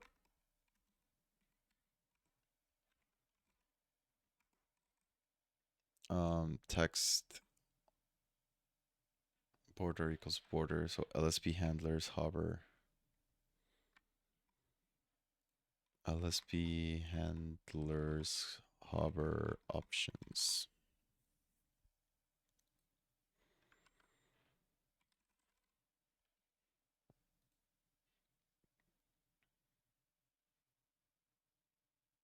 Border single. Parameters. So we have width, right? So let's set the width to 80.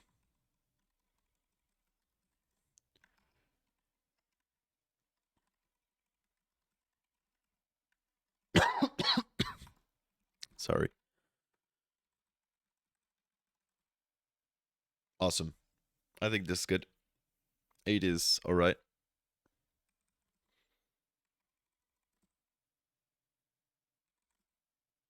Actually, less than 8. I think 80 is fine.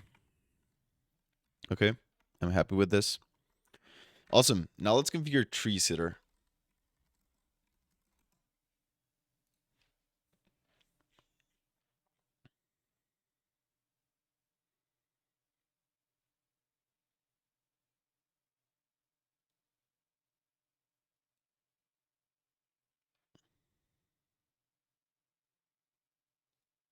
Let's see if there's one for lazy. Amazing, amazing, amazing. If you want to pass options to the plugin, no, I don't want to. So neovim, Lua, plugins, spec1 Lua. Let's do a shift paste. No, it is for the setup. For installation.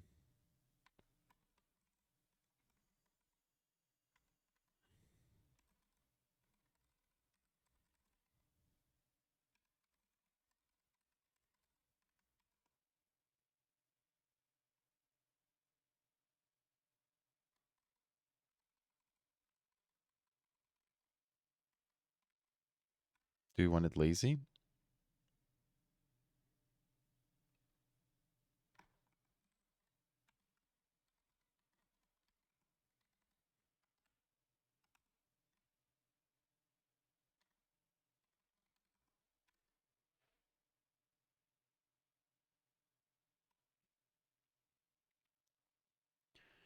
Yeah, so these are the configuration parameters we want to add.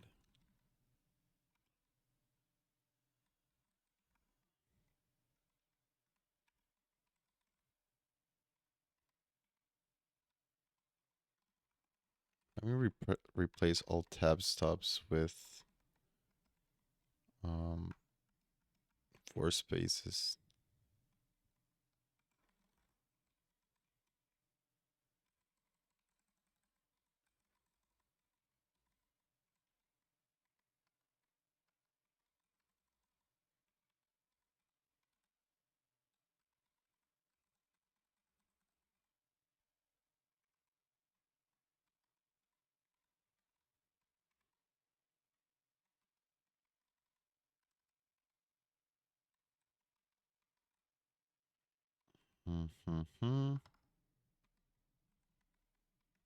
Amazing, amazing. And now let's align this. Cool, cool, cool, cool, cool. So let's do test at R. TS. Okay. We don't have trees that are working yet.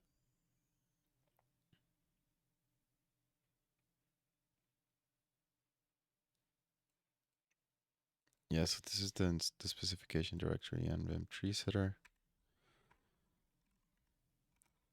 Can I?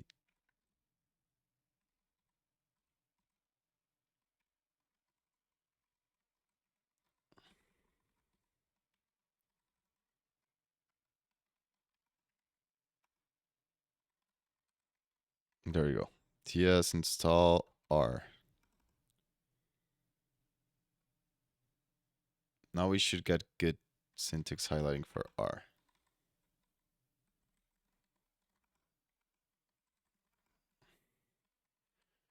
TS, yeah, it should work. Amazing, we have trees that are working now. Is there any additional configuration we need to do? Not really. Awesome. Cool, cool, cool, cool, cool. Just to check, update, Packer, lazy and vim. Yep, build. Awesome. Awesome, awesome. Okay, we have tree sitter. Okay, now I want to be able to open my terminal from. So for this, I am going to go back to my configuration because here I have for the OT, which is the what? I'll add spell check later. I don't know where I configured the opening the terminal one. Tree sitter, color, key maps, require key map, or there we go. This one, leader OT. Huh, so I have this one start R. I could try this again using MVMR, but I don't know. Never worked with RMP. Let me go back to my Lua config key maps.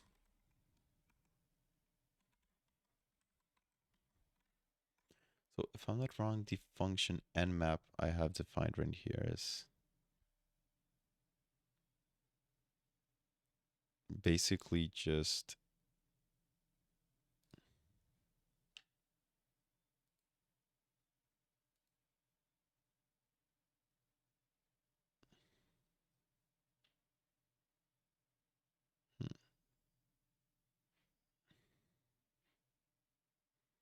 with a norm map.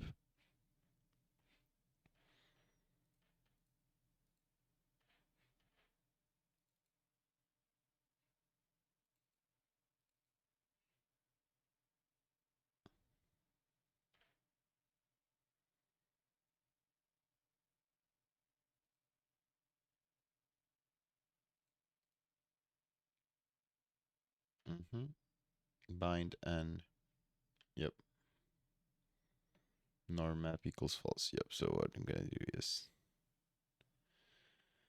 vim dot key map dot set in normal mode. So I want the local leader OT, and what I want for my options is, what was it? Norm map equals false. Norm map equals false. So now I should be able to do OT, and now I have my terminal here. Amazing. Okay, cool. What now? Okay, let's configure our get our neovim fugitive. So neovim fugitive.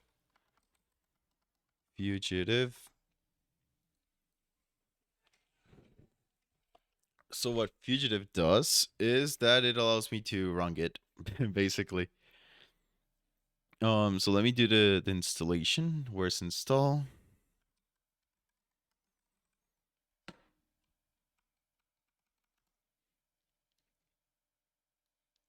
Apparently I don't need anything special, so let me just go back to my Lua plugin spec 1.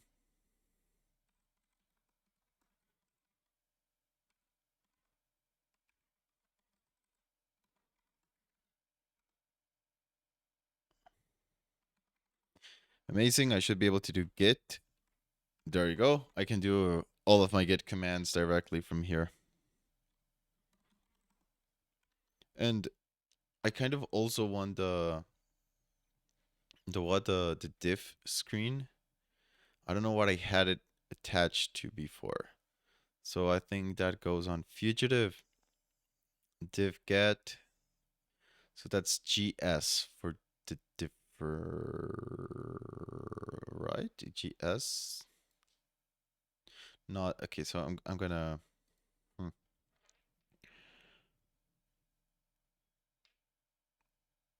What key map did I have for the fugitive one?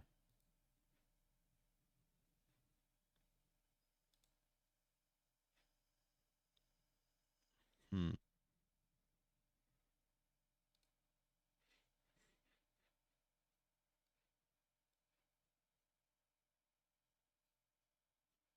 Okay, I'm gonna just copy this.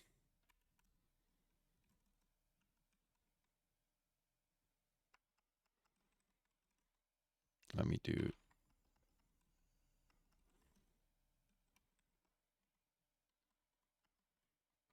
Now this will go on the key maps one. Key maps.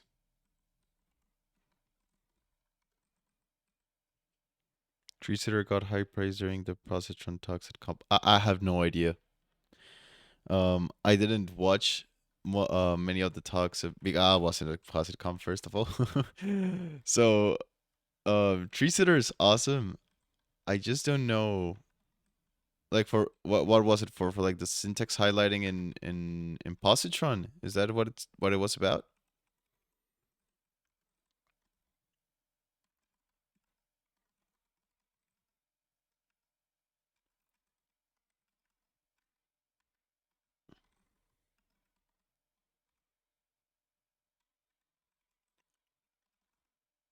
If Eric, if you could tell me what the tree sitter phrase was about in PositConf, that would be amazing.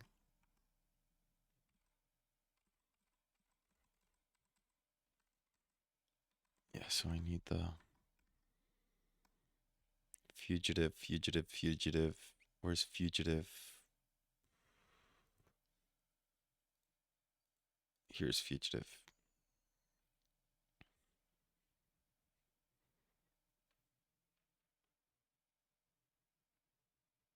A complete meant to command line git. I have that. So how do I open up the git the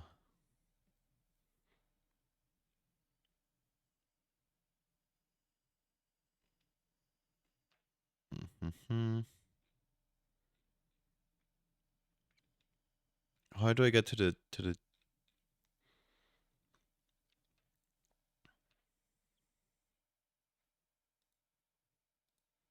hmm.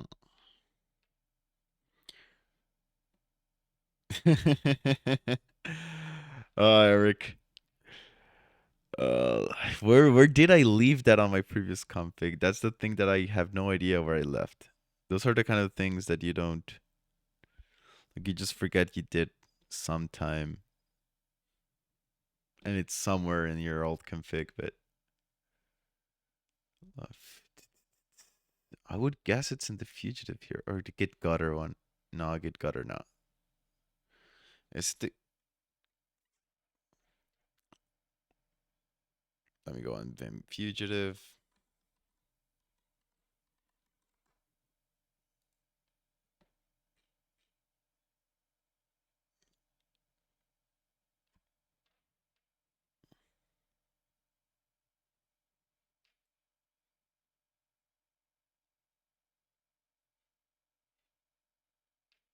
Git browse.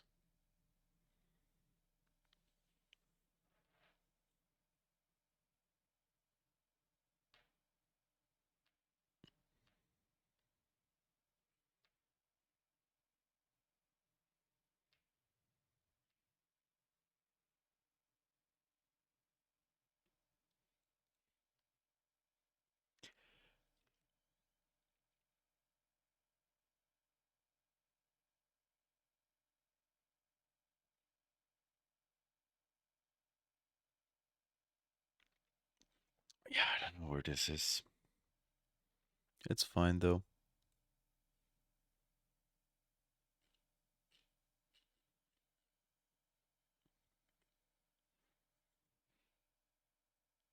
Okay. I have my terminal. I have, okay, there's something with the file search. Oh yeah, I don't have installed the tree sitter for Lewis. Let me do ts install Lua, ts install Rust.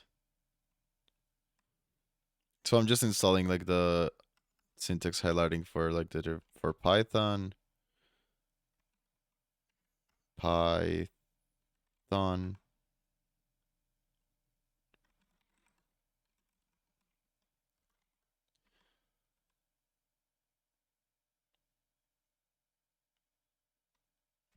Where am I getting an error for with? I think I just need to do like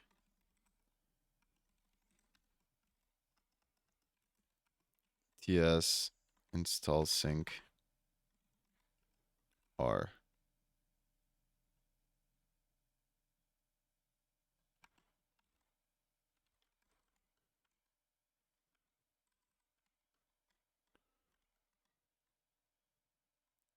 Okay, so even the Python, the only one that's messing up is the R one.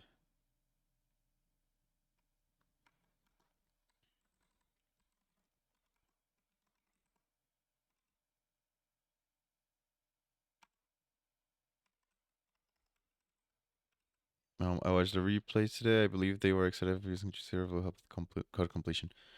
That could. I haven't seen that though, so I would need to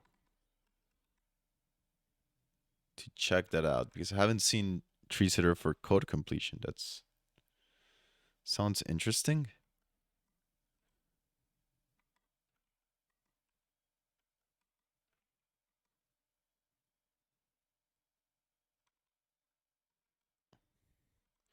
Works for all of them.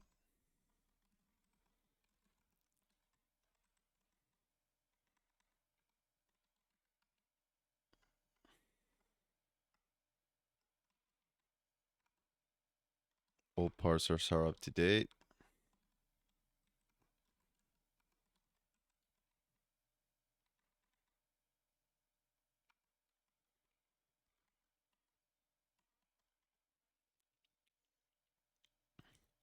Query error at 11.4. Invalid no type string content. Yeah, this doesn't make any sense. TS parse query. Presetter query.lua highlighter.lua language tree.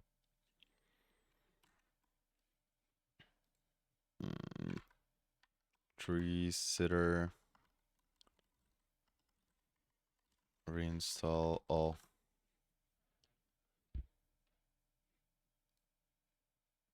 How do I do that? TS install. TS update all. Okay, let me do TS update all. TS install sync all. Yes, it's gonna start doing it for every single language. What I can do is that I can start a new, I can send this to another window, and I can just start a new one in cd.config and vim. The thing is I'm gonna need to resize this. Amazing. And I can go back to work without a problem. Yeah, I still got that error, but it's okay. Okay, what can I... Okay, so let's set up the LSP completions. Neovim. Because I think I haven't set up the completions, right? So if I'm not wrong, on my previous config, I had... if I'm not wrong, for my plugins, NeoGit, Packer, Neo format, CMP, Vim, LSP. Yeah, I have a bunch of things. I don't even know what half of these do. Let's see what a completion plugin engine for Neobin written in Lua. Completion sources are installed from external repositories sourced. Right. Yeah, so this is for having like the autocomplete. Perfect. So I do need nvim comp.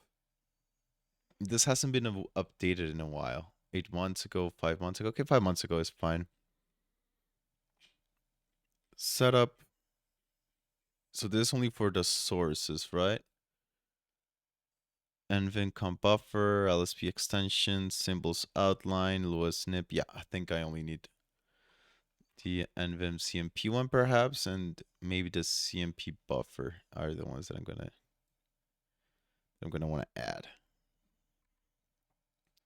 So can I add these as dependencies to, thanks for helping me with coding. Oh, Balkaran Singh, what's up? Haven't seen you in a while. Why does this still not work? Oh, it's still installing stuff. Okay. I'm just really confused as why it's not working, but what's up, Balkaran? How's life? Haven't spoken to you in a while. Where's the spec one? Here it is. Can I add a dependencies. Dependencies.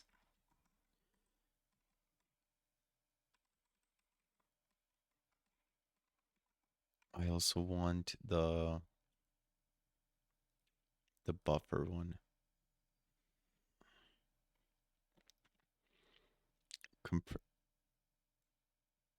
And NVim completion. So those are the 3 ones that I need. Let me paste this here, and oh yeah, it's by the same author. And I also need the NVim complete. So if I'm not wrong,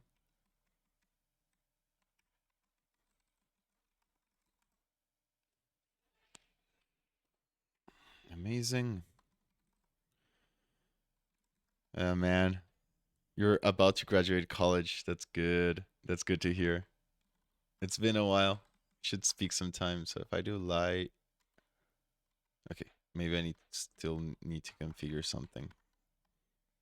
Symboling moto and vim comp, a completion plugin for neovim.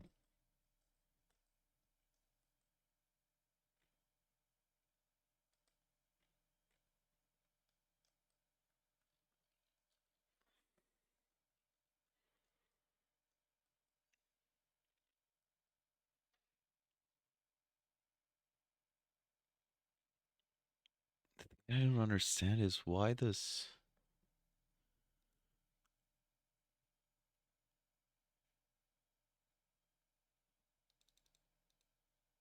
So what's built Vim's built-in completion? Neovim built in completion. How does this work? Okay, this is completion. Configure keymaps, send auto commands to use the LSP config. Control X is set to trigger. Enable auto completion. Vim LSP completion. Okay.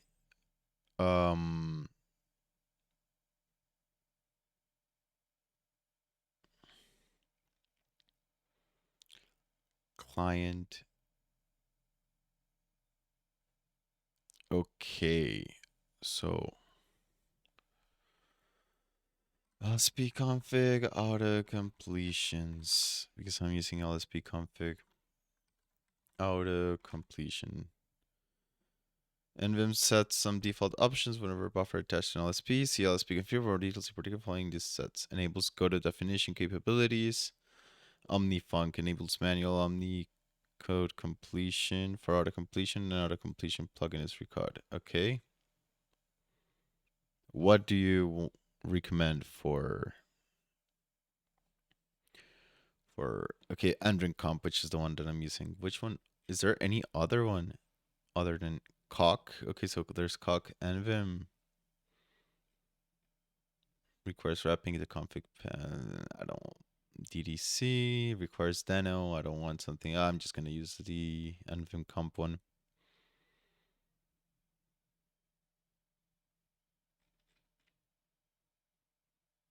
Add additional capabilities supported by that. Okay, so require competent LSP default capabilities. This is okay. So what I'm gonna do is I'm gonna copy all of these ones.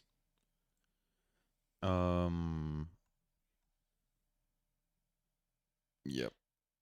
Thank you for sharing. Um, Thank you for watching, Stuart. Okay. So what I'm gonna do is I'm gonna add, and I'm still getting that weird tree sitter error that I need to fix. Let me go into my Control P. And what did I do? I think I disabled my keyboard. Can I type now? Okay, I can type now. Okay. I don't know what I did to my keyboard, but I did something. Okay. So let me go back to my spec And let me add a whole bunch of the other neovim completions.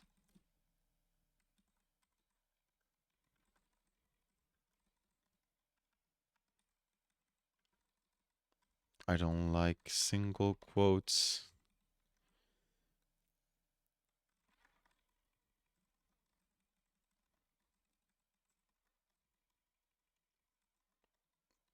Okay.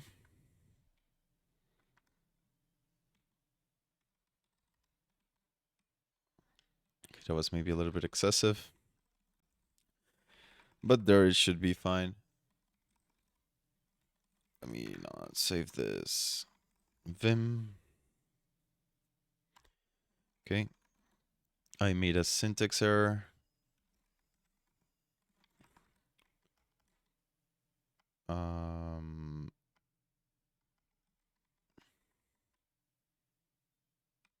Where did I do a syntax error? I forgot to add the commas.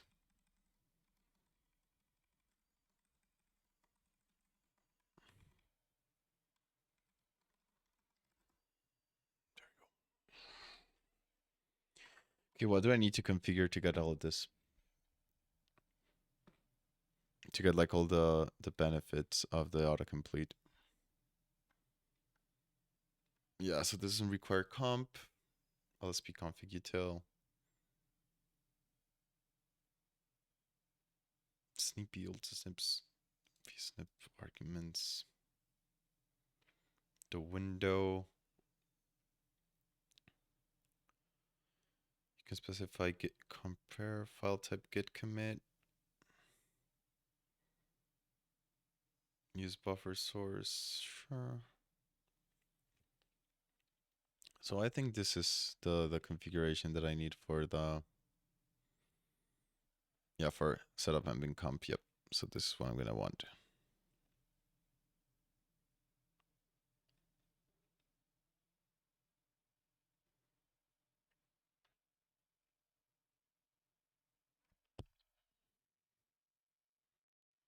This is the cert and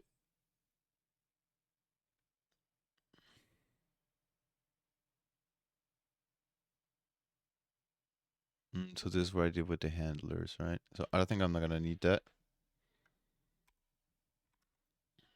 I think I can go back here. Go back to the okay, now it works. Awesome. So I'm gonna go back to my LSP config. And I'm gonna paste the nvim comp thing here. Is there a Lua prettier? Prettify Lua. Lua beautifier. Yeah, I'm just gonna do that.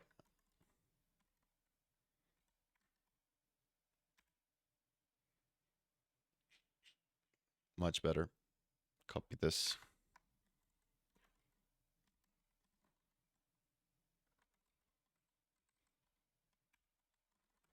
Cool. Okay. So I want to add the path to my completion sources. So how do I add nvim comp path? Amazing. I just love. Okay, so let me go back to my plugins. So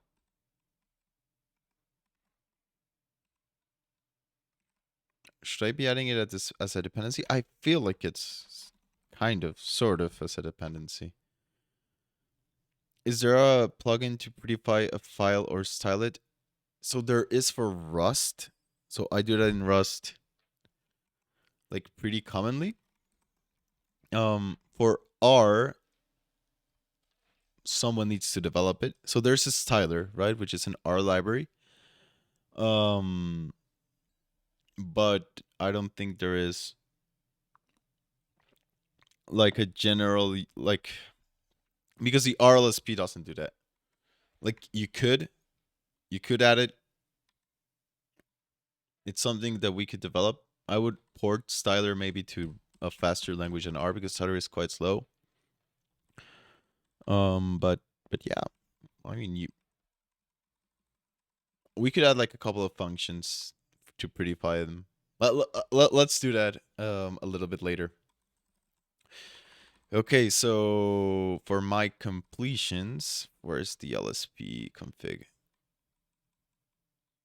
'Cause I'm getting an error when I open up. It says attempted to index a boolean.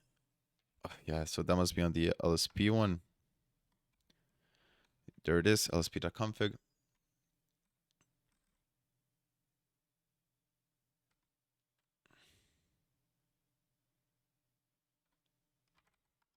Okay, and what line is the error?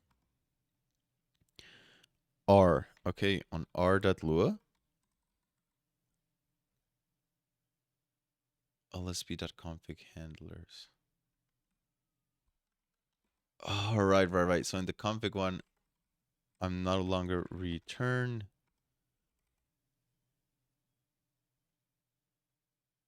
Oh, crap. I messed up hard.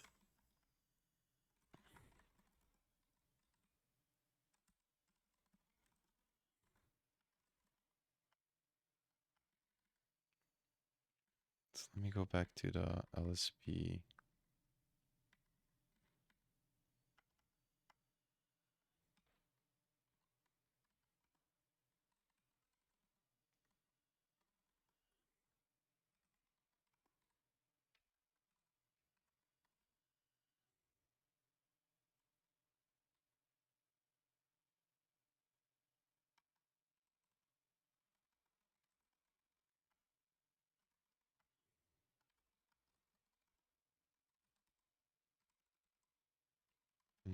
I don't get the borders anymore. From what I saw in my configuration, I could have like this border over here. Set it up like this. Apparently.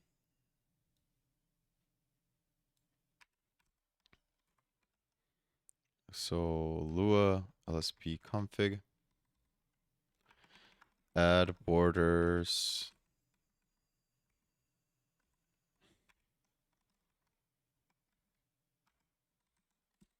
Do I get borders now? Okay, I get borders. Okay. Okay, yes, I think this is good. I should have autocomplete now. So if I go to the test.r,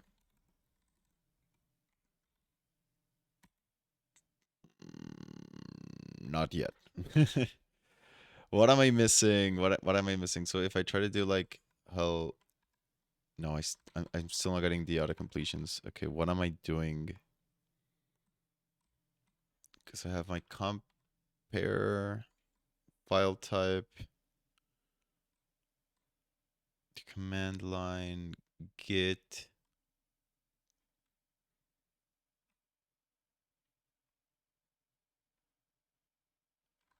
Am I missing something? Like, am I not importing anything? I think we are importing everything we need to import. Do I need to set this up after setting up my LSPs? Could be. Print. Ah, that was it. I had the wrong order. So here I have my.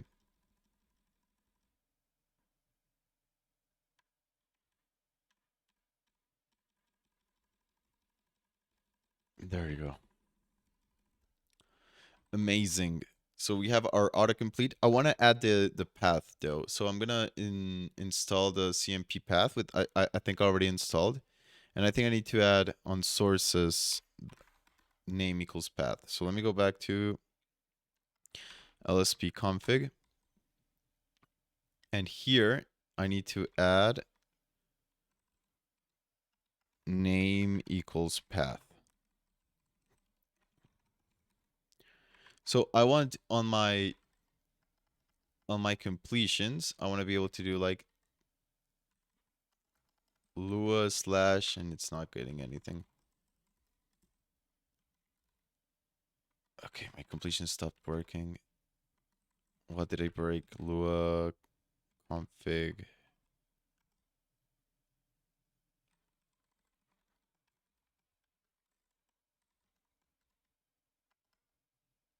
one stupid question. For example, if I update my R to a new version in the future, does the auto completion know?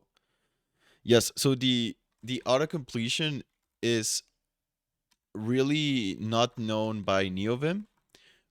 The R package language server is the one that provides the auto completion. So if you do like install that packages language server, right? As long as you have that package installed, it's gonna be good. A major rewiring of Ethernet cables in my basement and actually works. What an ordeal! Well, I'm gonna take a picture of my house's Ethernet cables and I'm gonna tweet it out, Eric, and I'm gonna tag you. And I want you to reply with your Ethernet cables. I want to see who has like the messier Ethernet cables. I don't believe I have like the worst cables ever, but who knows? Like we should have like an open data science community Ethernet cable showdown to see who has the worst Ethernet cables. So for my completions, I don't know why my LSP is did I install the compath? I do have compath, okay. And for configuration, so trailing slash, I just want like to have the path. I don't know why I'm not getting this. So maybe here CMP config sources. Oh, I need it for the setup. Yeah, sources. Have name and vimlsp buffer. If I had here name equals path.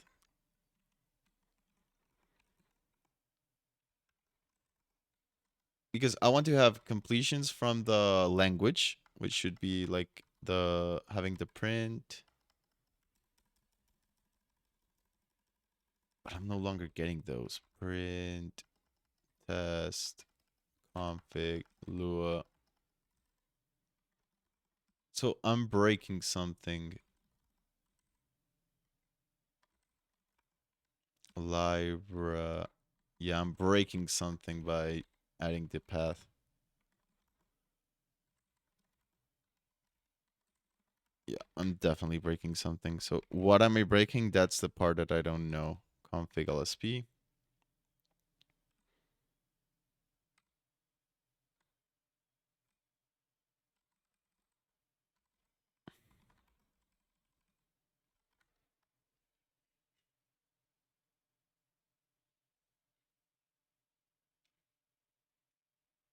Because this has been updated in 2 years, yeah.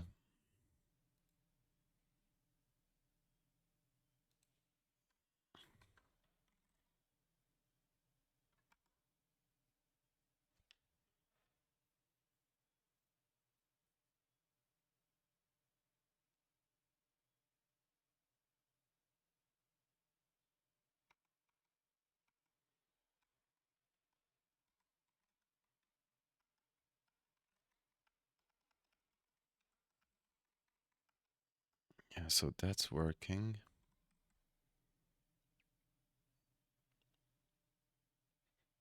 Yes, comp setup. Window border, mapping. Cool, Eric. Thanks for accepting my challenge. Let's see how this goes. Okay, because here I have path. But for some reason for the look, I'm not getting the path how to complete when I want it. And why are these separated? I don't understand when I. So here should be back to normal. I should be able to get like the library.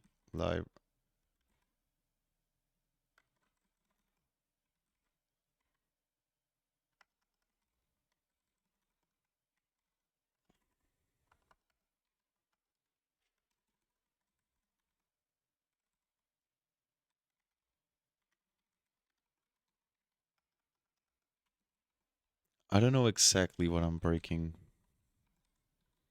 but I am breaking something.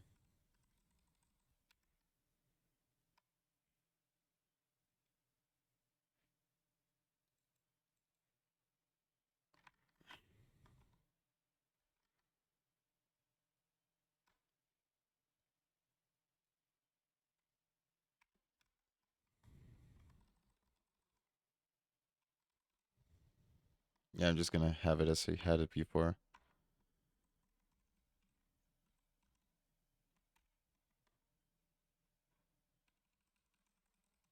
That's pretty sad.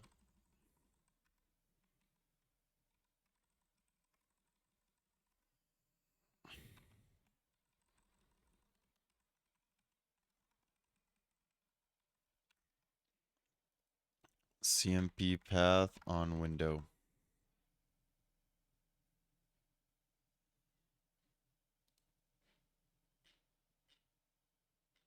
It must be breaking something that I don't know.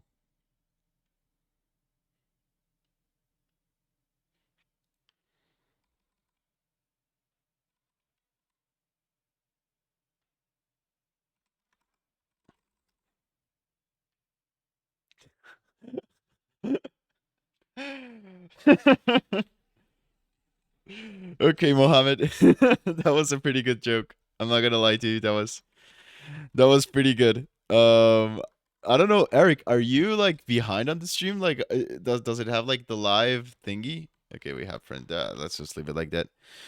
Okay, so we have autocomplete. We have autocomplete. We have search. Perhaps one thing we need to add is um when I'm in the terminal mode, I need to be able to exit the terminal because the terminal sometimes interferes. That should be pretty easy. I have it to Control N. Um, well, leader N. Oh yeah, Control N. I think I have it. Yeah. So this one.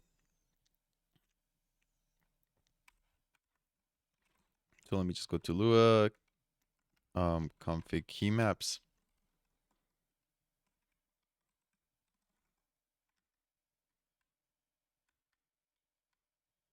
So what I'm doing is a team. I could vim.set. Is there a way to do like a tnor map neovim Lua?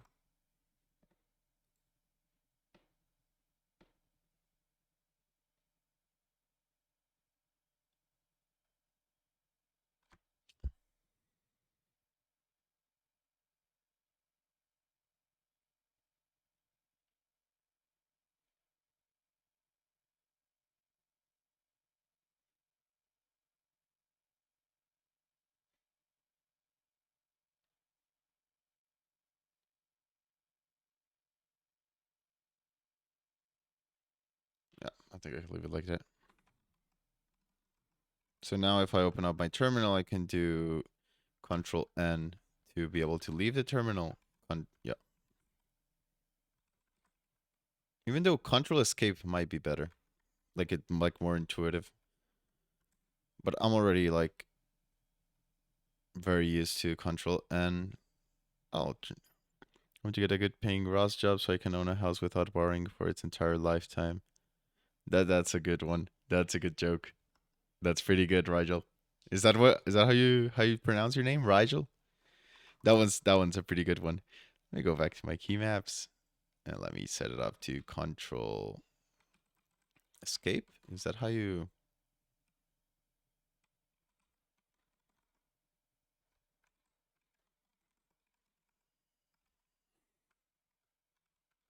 Cool. Control Escape. Perfect. Okay, I need to learn that key binding now. Am I missing anything? Like, is there anything on my previous neovim config that I would need to re-implement now? Because I have my color scheme. Um,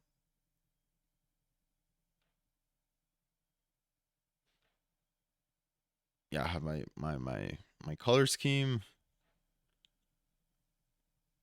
I have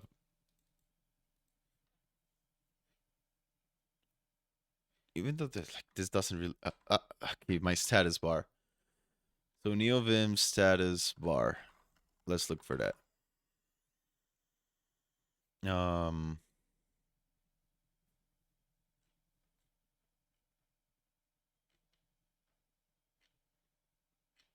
no. So how to configure neovim status bar.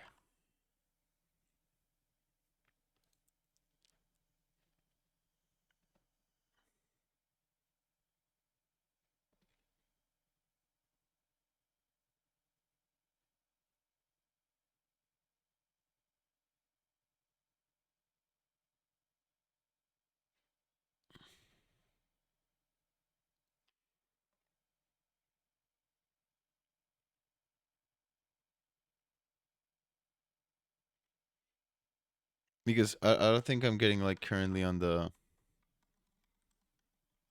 status bar any indication of where I'm.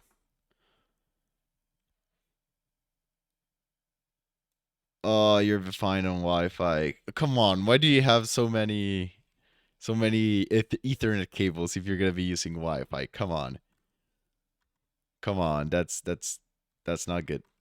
So if I go on a Git repo, so tester, this is a Git repo, so I'm not getting currently like the status bar. So let me go to Vim Fugitive because I want to be able to know like, am I on a Git repo? How many files change do I have? So for the status line, I can add to the status line. Okay. Status line neovim.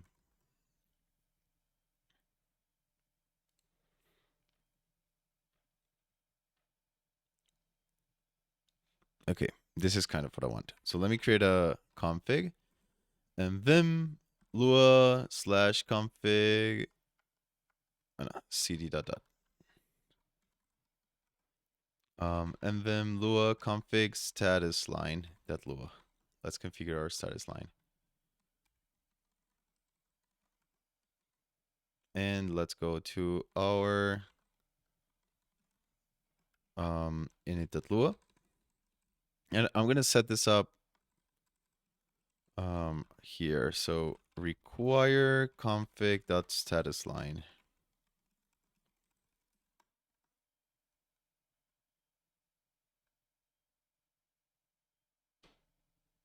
Okay, yeah, if you have kids, you're definitely gonna need Wi-Fi. You're gonna need to be able to keep an eye on them, unless they want to go into the server room, which I guess it's fine.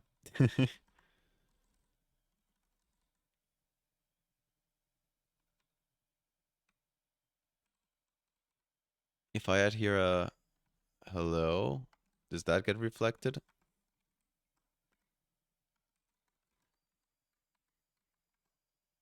Yeah, so look, I have hello status line. Awesome. So if I want to add a fugitive one, so I'm trying to get like do the status line from scratch.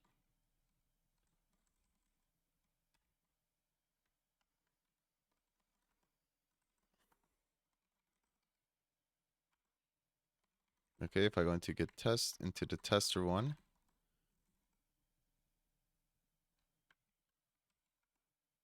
get master main.rs. If I do a git checkout hello, get a dot, let's do it from git commit hello. So now if I go into like a main.rs and if I do some change, does the fugitive status line show me that there's a diff? No, it doesn't. Status line.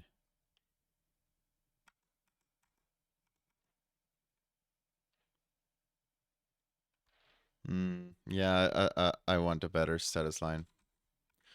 So let me look for what status line did I use before?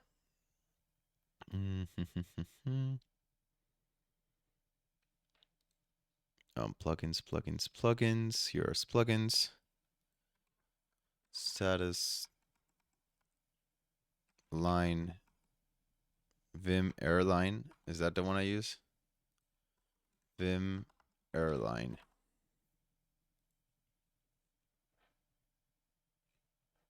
Yeah, so this is the one that I use.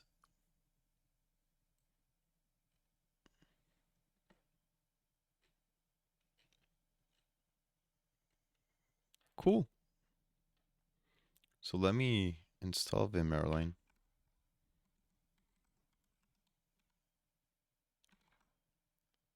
Yeah, Eric, you improved your replies quite a lot. That's like exponential improvement. They don't know I have a Steam Deck, otherwise the thing would be smashed. Oh, you have a Steam Deck, Eric. Really? I have considered buying one. How good is it? Like, give me an honest review. Because I haven't played video games in about 5 years. Like, I've played a game from time to time, but like I haven't seriously played video games in quite a while, and I kind of want to play Elden Ring. And I'm a Linux user, as you would know. My PC I use mostly for work and like open source and doing these kinds of streams and stuff. So I kind of want to start playing video games again. And I think a good solution for me might be a Steam Deck. So is it good? Because it's that, or maybe buying some sort of console. Because I was a hardcore PC gamer throughout my teenage years. Balkaran, he was on the stream earlier on. We used to play Counter Strike and Overwatch, and I don't think, and yeah, I think those were the two games that we used to play. But I don't have the time to get good at online multiplayer games anymore. So I kind of want to get back into single player games. Is the Steam Deck good? Like I know there are a lot of fanboys in the on the internet, so I don't know what to trust on the internet. So I can trust your opinion, especially as someone who has work going on, has kids, so you have like a lot of stuff in your mind. So is it really that plug and play? I'm really curious.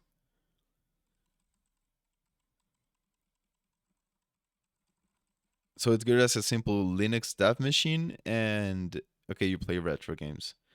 By retro games, how retro are we talking? Are we talking like N64, or are we talking like before N64? Like really, really, because retro can mean quite a lot of things, right?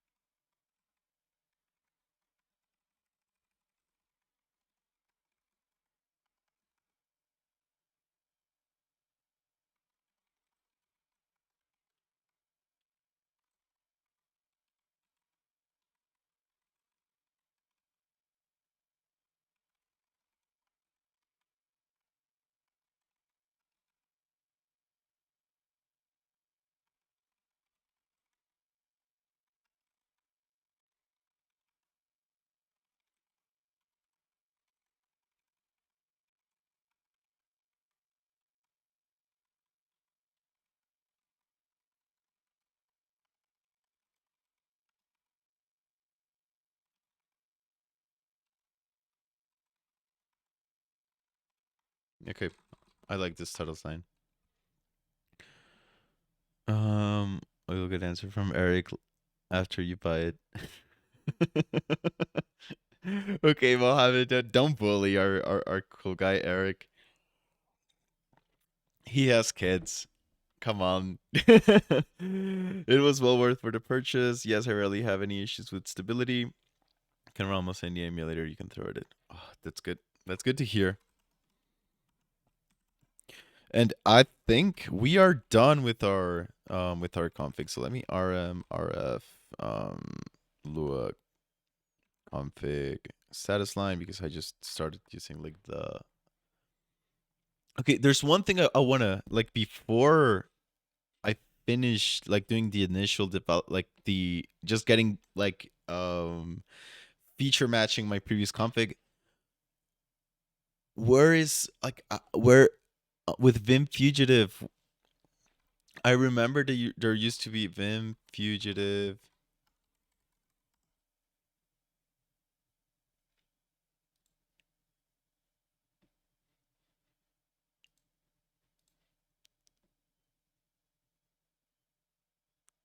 So this is the diff view.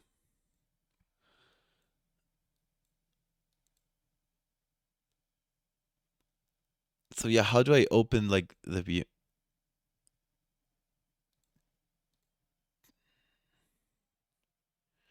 Okay, that's another thing I want to see. So if I go to tester and I do main.rs, I'm not getting the, like if I do a change here.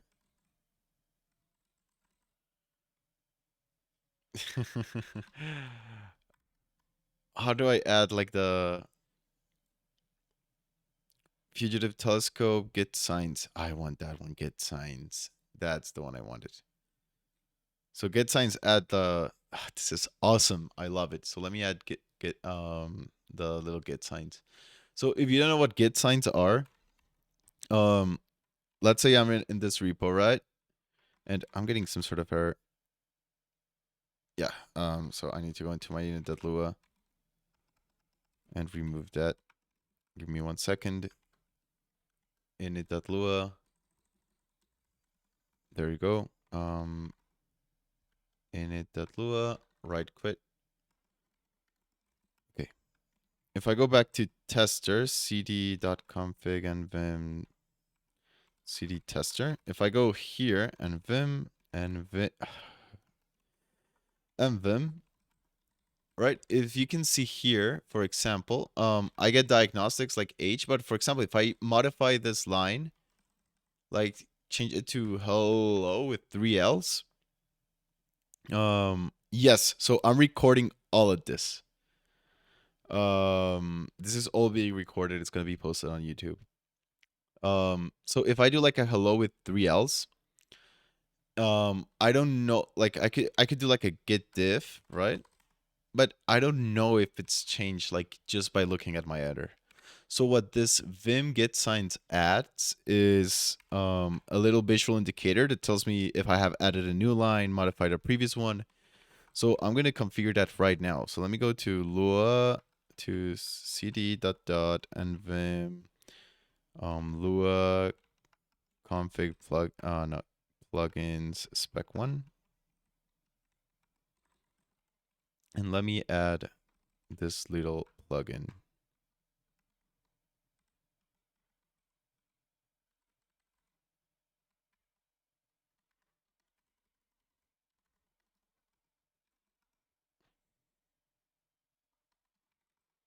Awesome. So now if I go back into tester main.rs. Okay, what do I need to do to configure this? Now I need to add a dot setup.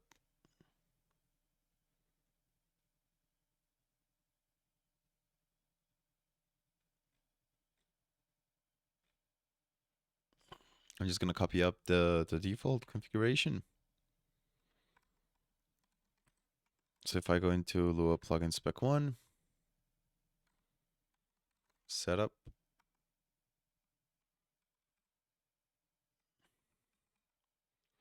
Because maybe it's not build. How do I do like the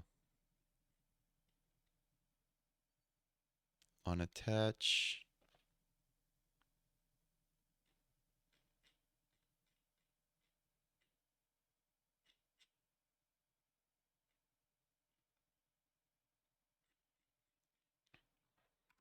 Okay, let's just do it as Lua plugins, because I think on my last config I didn't copilot fugitive git gutter color. Nah.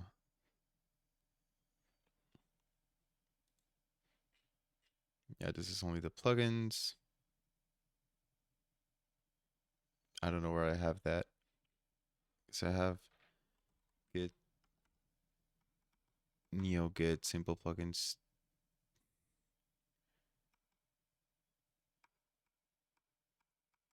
Okay, so for let me do like a config lazy.nvim setup.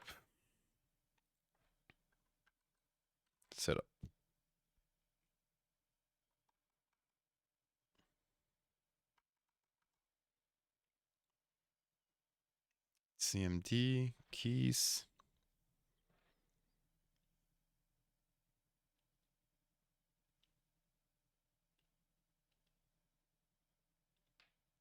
I don't need to.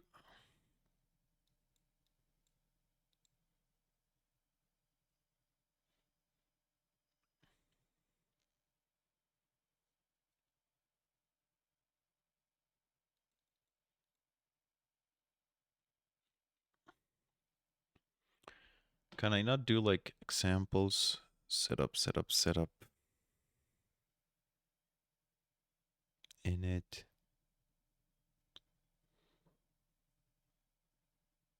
Up setup. Okay, I can do like up setup.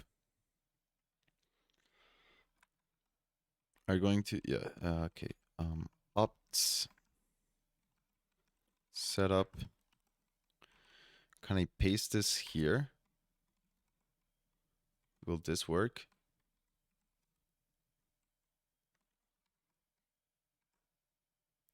Invalid configuration field setup. Okay.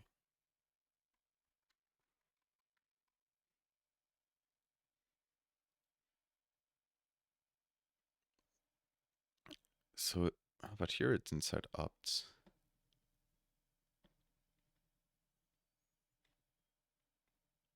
I can't. I'm just gonna set it up in another thingy.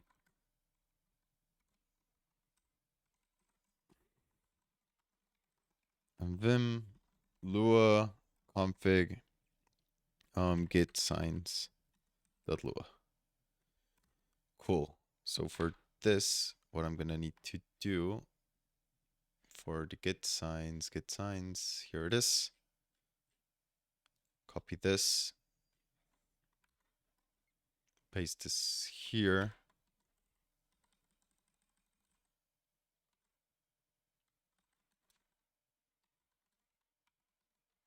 And now I can go into my init.lua. That could go in appearance. Thinking about it, but let's do that later. Dot git signs. So if I go to tester now, do I actually get that? There you go. But it gets lost when there's a diagnostics. I don't know if I like that.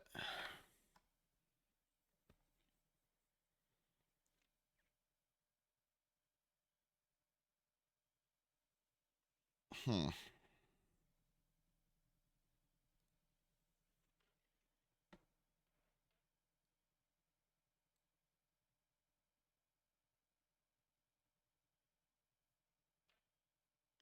Hmm.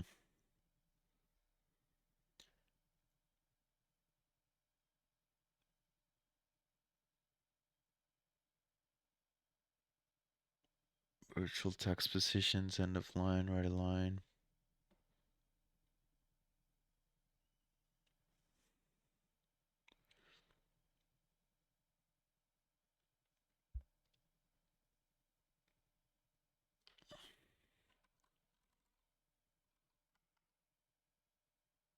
Can I put overlay?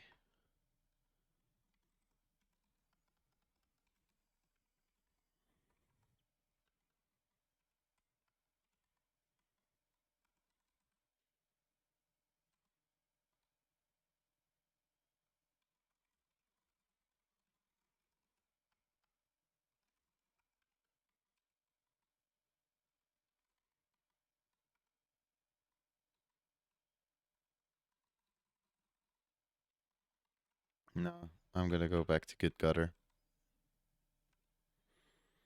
So rm lua config git signs. Go back to my init.lua. Remove this. Back to plugins, git gutter, which I think is git gutter. Just the one I've always used, I think. Shows git diff, says assign column. Yep, so this is the one.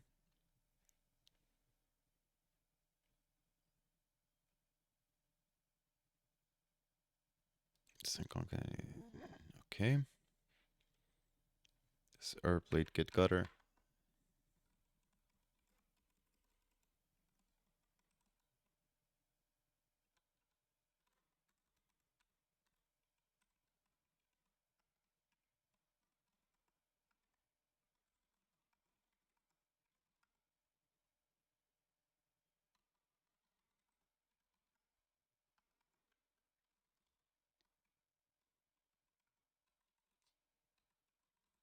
Okay. Why am I getting like this?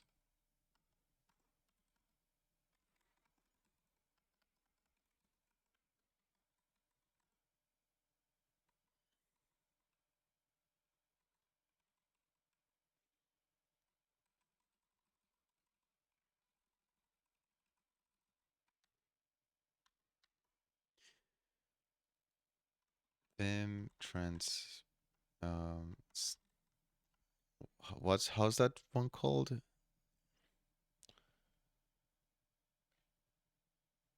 Do I have any weird configuration here for git gutter? Vim airline.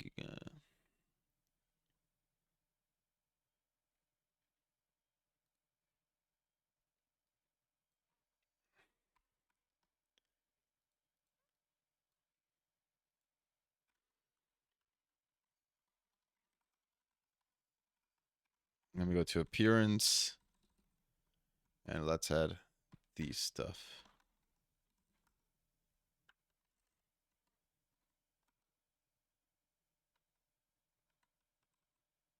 Okay. Let's git gutter line transparent. Transparent. How do I make git gutter?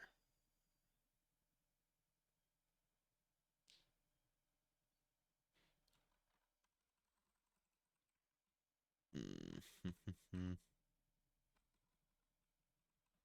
like I'm taking up too much space.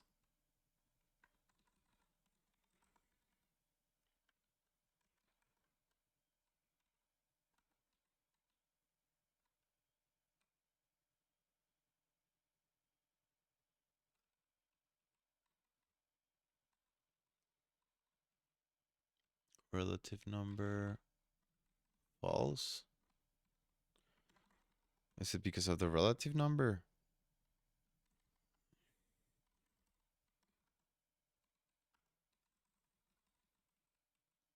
No.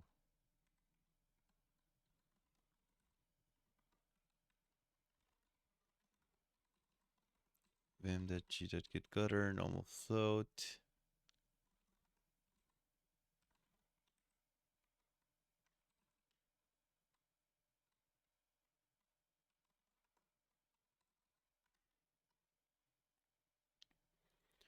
Line numbers and get status of this and this.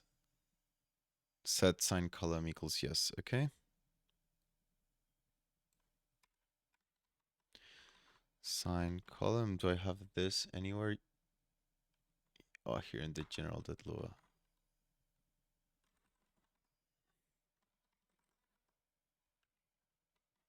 Tester. Here I have this, but I don't like how it's looking.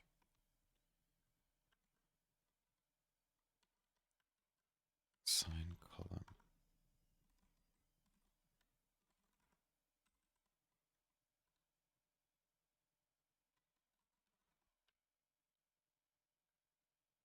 Highlight sign column clear. Okay. I'm gonna pass this whole to the appearance configuration.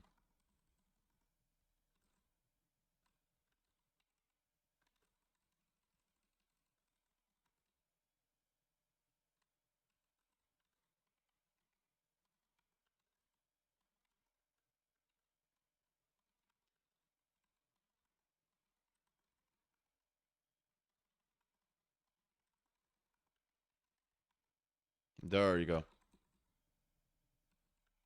So now if I go to the main.rs,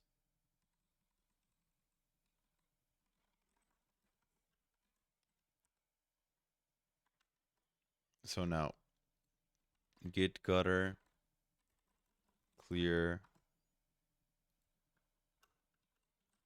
clear.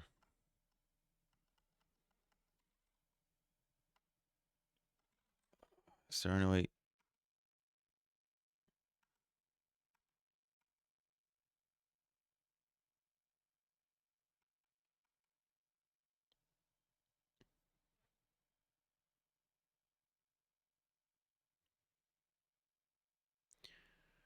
Section above of customizing the sign column.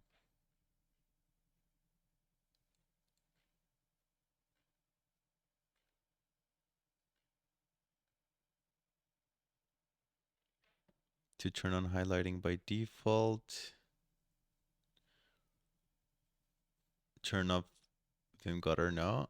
Turn off signs, no. Turn on line highlighting.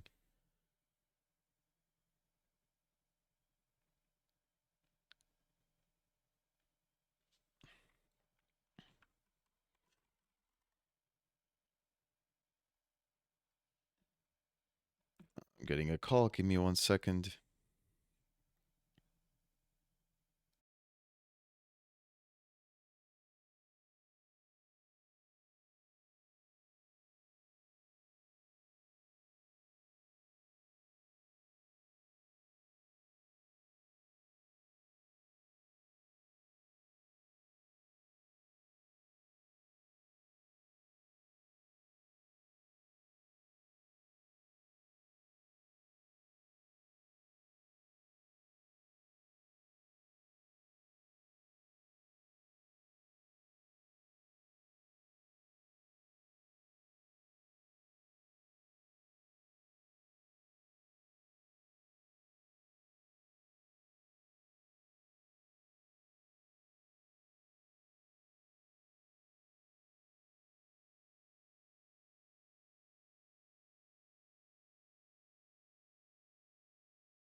I am back. Okay, so I think I don't know what to do here for the. I want to like paste this equals 0. I want to remove that weird highlighting. No.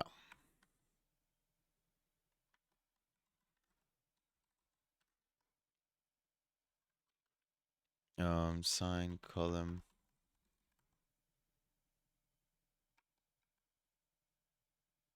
So the highlight group to change sign column's color. So do I have any configuration here for the sign column?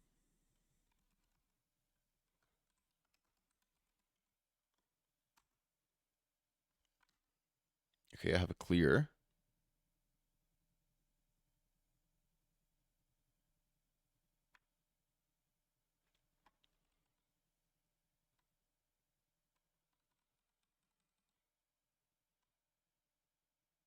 How do I do that? Because I'm getting like color, set color column.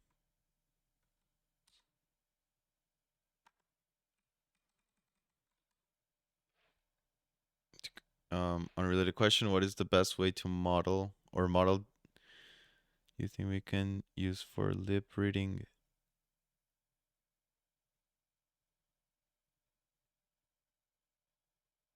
Oh, okay. So you're trying to predict what I was saying on the phone.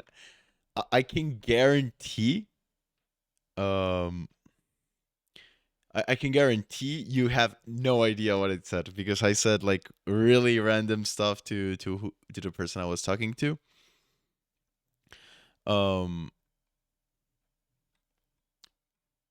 Believe me, I think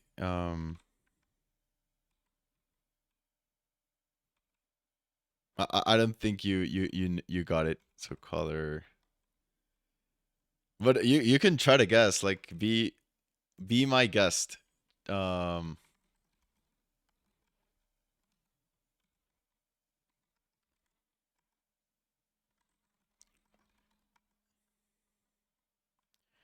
why am I not getting groove box?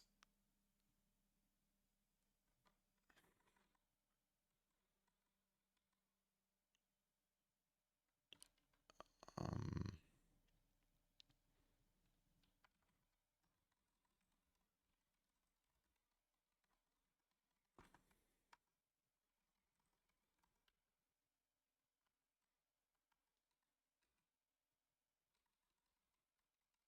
oh no, this is.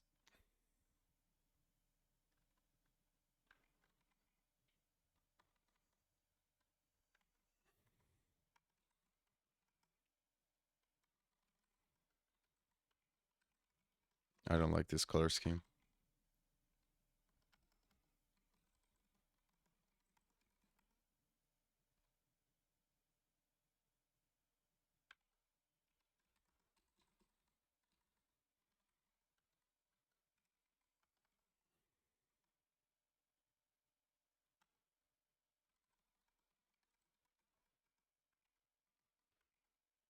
No, I want to is is there a way to do I have no idea if you can do um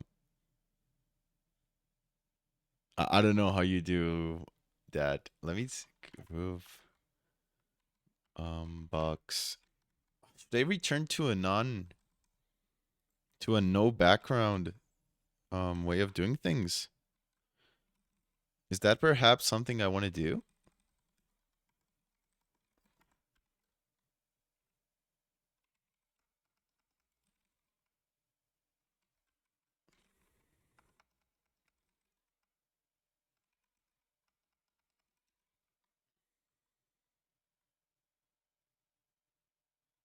Maybe I want to do that.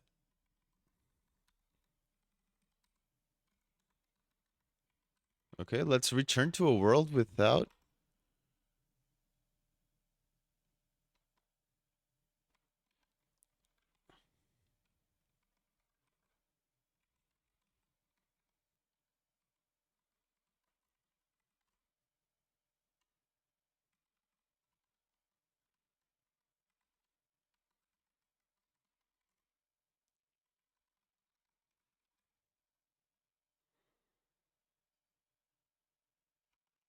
float border. Key maps appearance. Float border.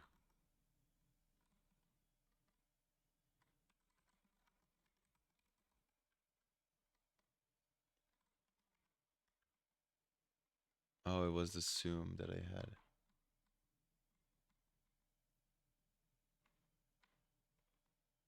That's weird that it doesn't fit exactly. It's kind of disturbing. I don't know that hits my um I guess it's fine.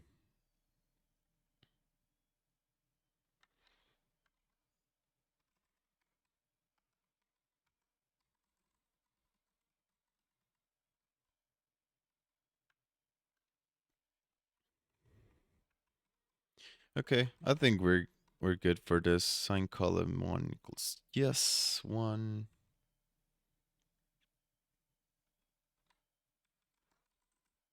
Yep, I think we're good. Let me set this up. Let me look for highlight because I was sign column.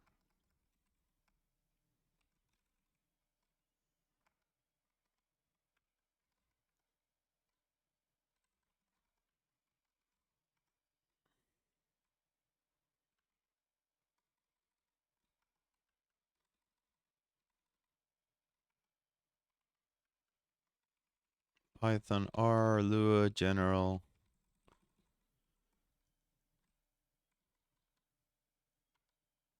If I set it up here, is that...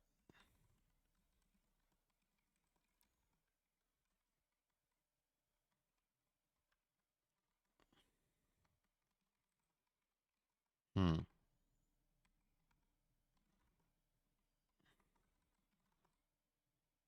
But if I run it here... Hmm.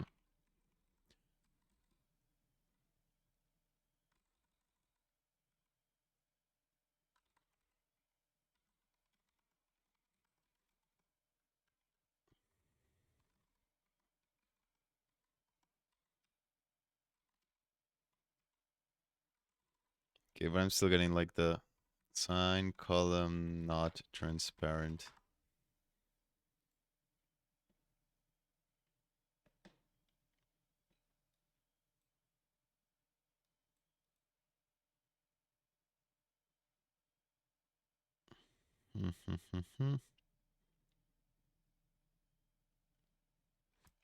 And that I had to look for different highlighting groups and see what they are defined as.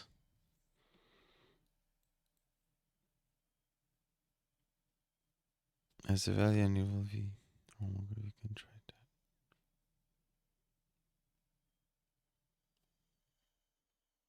I'm gonna try what this guy says. I prefer that. That removes it, but not the git gutter ones. Ugh. That sucks. Tester main.rs.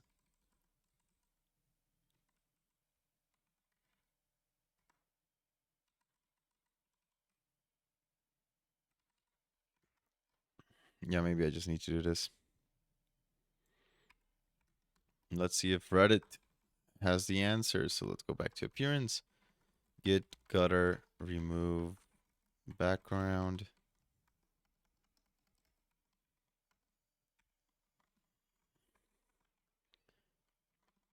Did we get any errors? Attempted to index a global theme. Neo value.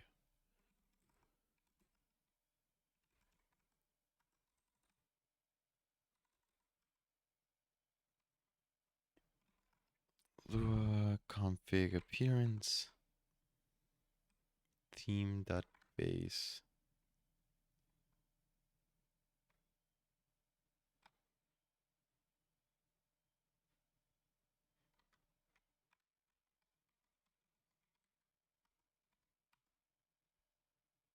Attempt to index global theme.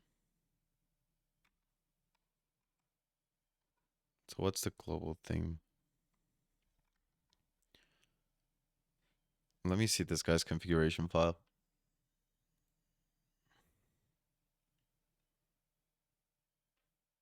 Git signs.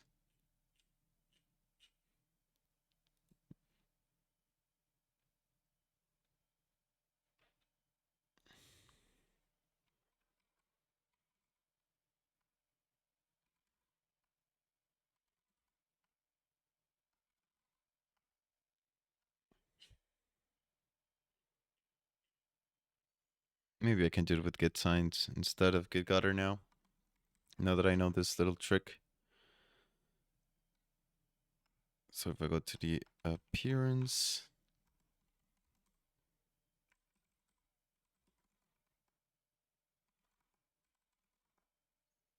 What I could do now is...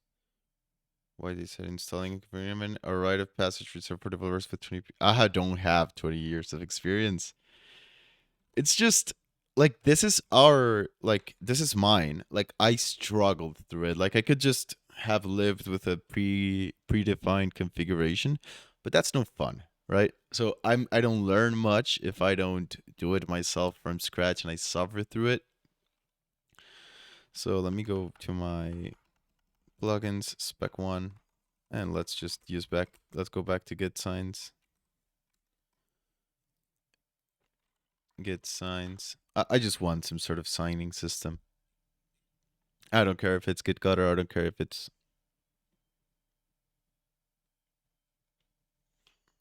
So first let's add the Lewis thingy.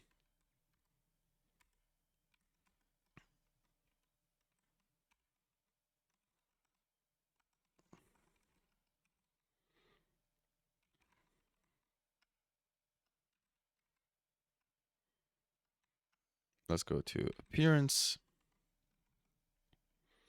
And let's paste the configuration here.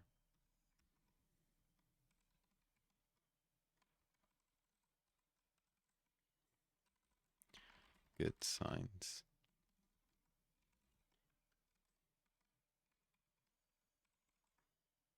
Yep, so we have it highlighted like that. Now what we would need to do is background clear. So what was the command that I used like a second ago?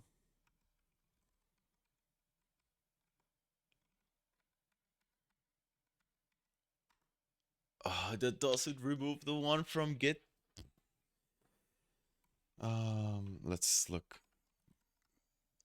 Grov box remove background.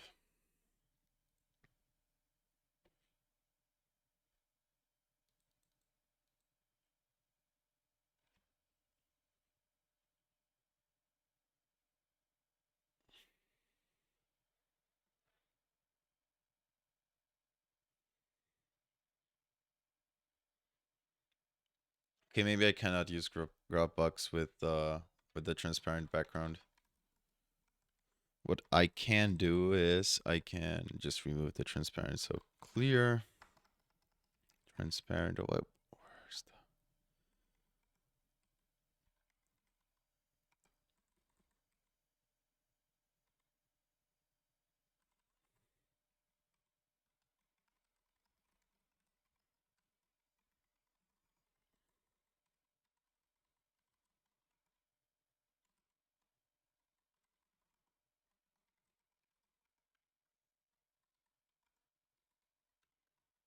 Yeah, I don't mind this like this, like having the original group box theme. I think this is fine. Grov box sign column. Yeah, so this guy has my problem.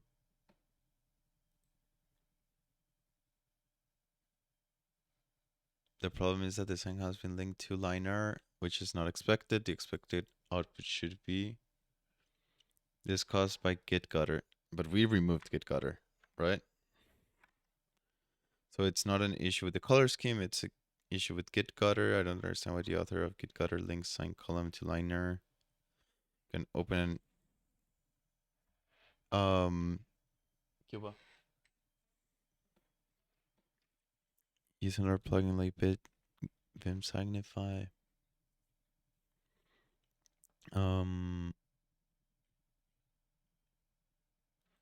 Give me a demo. Okay, let's use this one. I really don't. I just want to have one that doesn't make things look not ugly. Ugly is not the word, but I'm just that kind of OCD person. Yeah.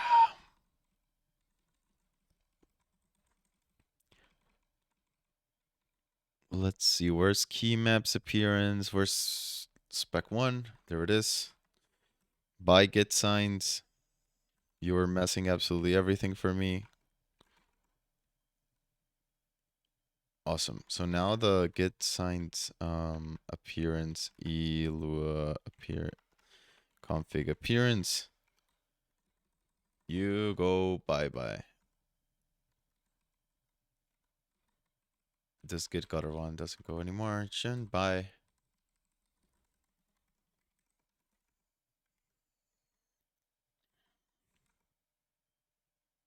Okay, awesome.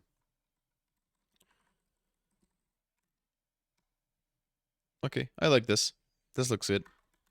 What do you guys think? Do you think it looks good? If I do the high... Yeah, it still appears, but I guess it's okay.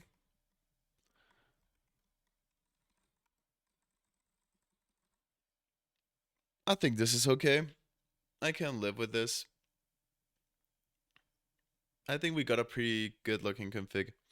So what I'm gonna do just before, how do you call it, before leaving, is I'm going to create a mkdir lua slash formatter, because I think one of you asked for if there was a way to format, how do you call it, to format the R file automatically. I don't know if it was you, Mohammed, or if it was someone else. Please tell me if it was you, because if it was you that format, I saw something, there was format. Yeah, it was you, Mohammed, right? So let's create a little formatter. Formatter.lua. So let's do nvim lua slash formatter .lua. And let's look for vim get file type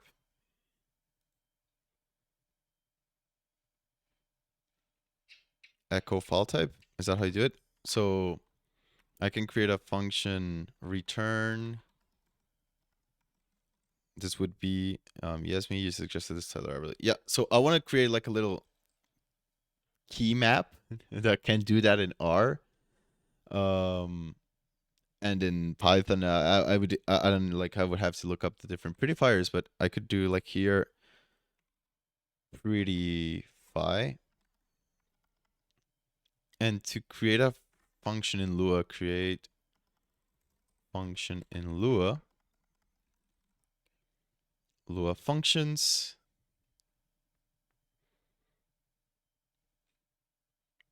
Okay, so it's literally function, right? So can I do like prettify equals function?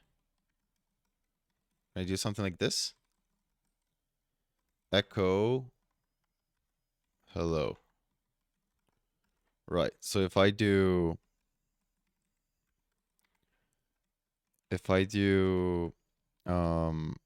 Lua require, this would be config dot prettify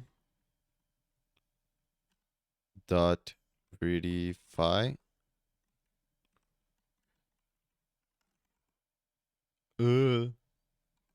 How did I call it? ls Lua formatter. Okay. So formatter.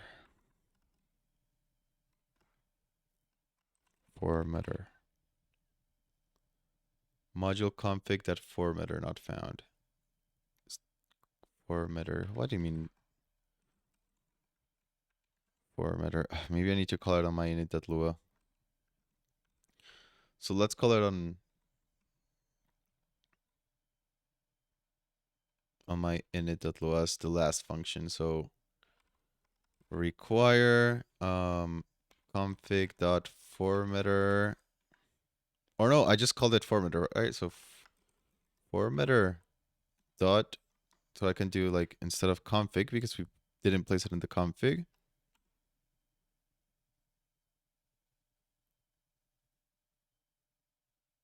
unexpected symbol. Okay, so there's an error with the symbol. So formatter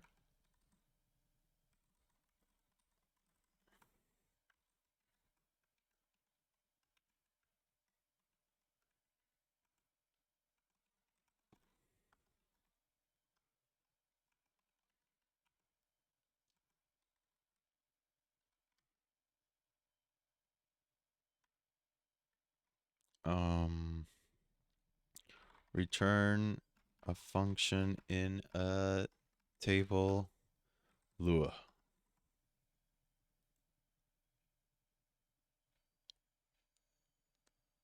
Okay, yeah, that's pretty much what I'm doing. So do I need to put like, create the function beforehand?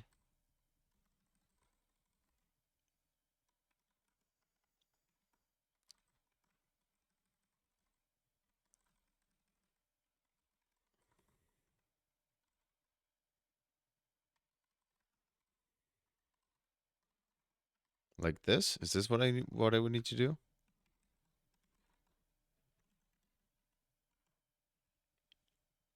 Unexpected near Formatter Lua line 1. How do you define a Lua function? Oh, and you are the best. I'm so not used to Lua. Right, because you don't. Lua is this is for tables, right? And I am so much less smart than you, Mohammed. You are the best. Okay, okay. So our formatter now prints hello, right? So what we would need to do is check file type in Lua.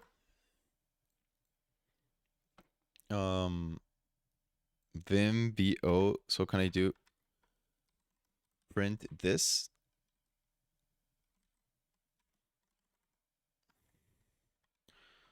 So if I do okay,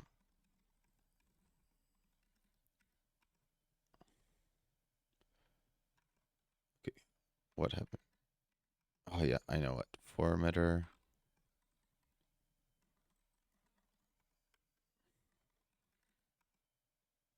Do I need to reload?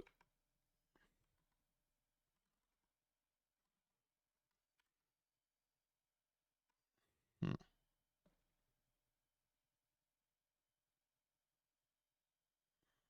No, I don't need to do this.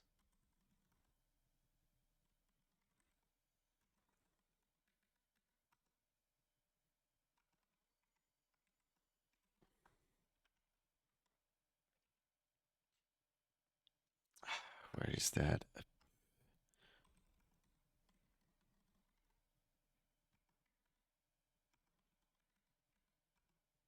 Yeah, it just doesn't. I'm still putting the like the semicolon. I don't know what like not the semicolon, but like the little curly brace. I don't know why I'm so obsessed with C styled languages that.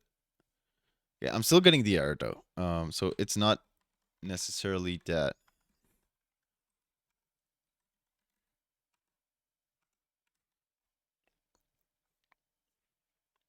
Do I need to put parentheses? How do I get okay? Lua Vim. So I need to do buff list equals true.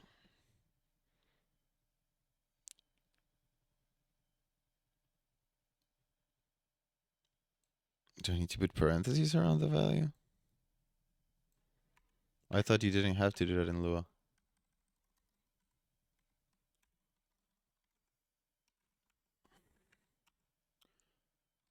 Okay. It didn't print anything though. Okay, it prints Lua, right? So if I go to R, test.r, it should print R. Awesome. So it prints R.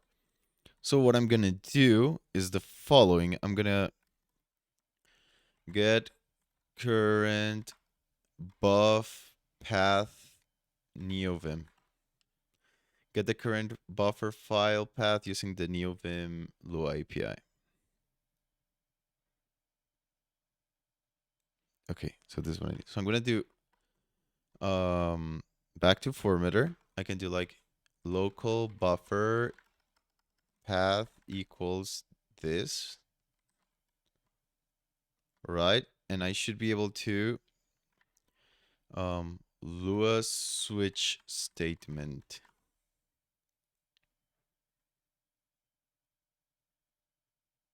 I can do some sort of if statement, I don't care. And run command in Lua os.execute. Okay. So I should be able to do and how do I do string interpolation? String interpolation Lua. How do I do this? When variables need to be interpolated in strings, there's unquoting and unquoting can be slightly wide, unwieldy. Hello dot name dot the value of the key dot. I don't find that weird. I find that really easy to. So I could do R script dash E styler style. Is it styler style file? Yeah, style file.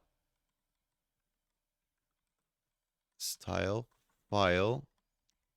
Open parentheses, and I might just do like escape it. Yeah, style file.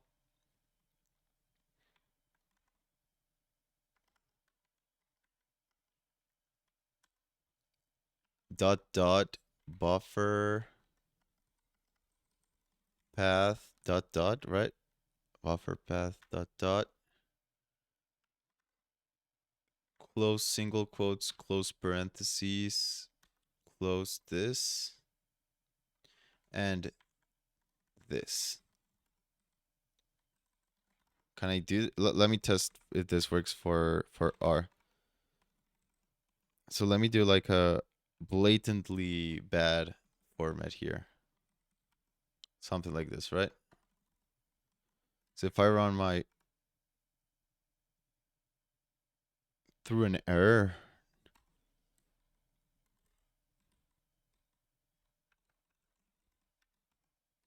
okay, it fixed it, but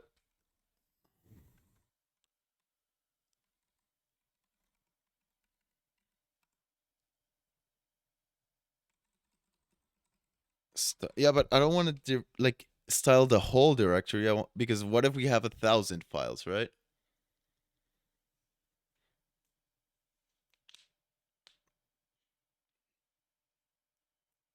Like, is that what we want? Do we want to style the whole thing?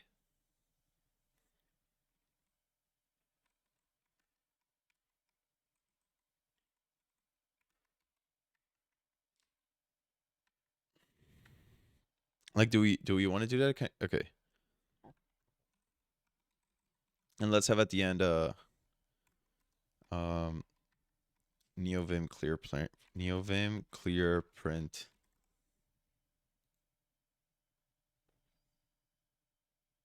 Oh, we just print something like this. Okay. Let's go back to our test.r. Let's add a couple of white spaces here. Let's run our command. Oh, it still prints the. I'm pretty selective on what I style. Yeah, I usually don't style the whole thing because yeah, it's slow and it can lead to problems later on.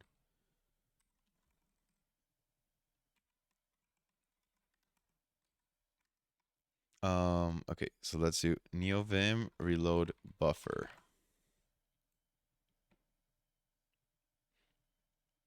from Lua.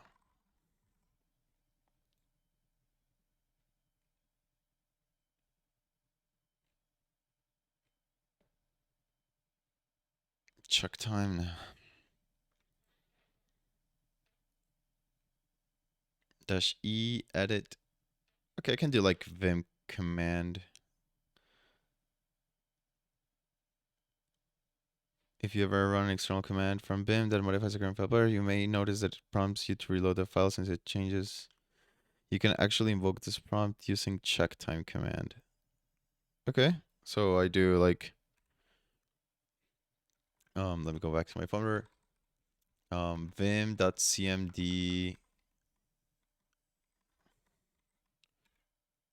this.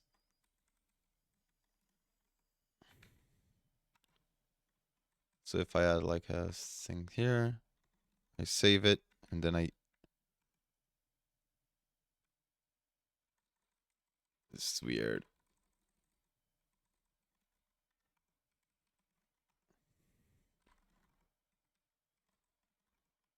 So if I do this again. Okay, there it reloads it. Okay, now how to clear vim command output. Clear. So is it? No, it's not clear. Clear print neovim.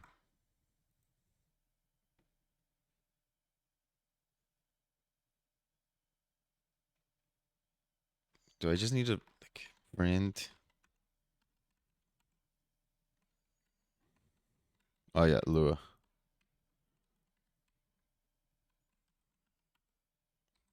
Yeah, but how do we remove all of this outputs?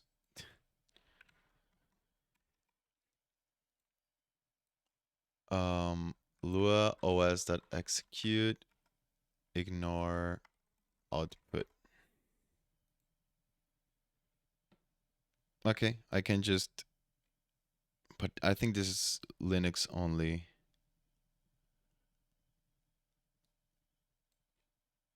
I mean, I think I'm only going to be using this on Windows. So I don't think it matters.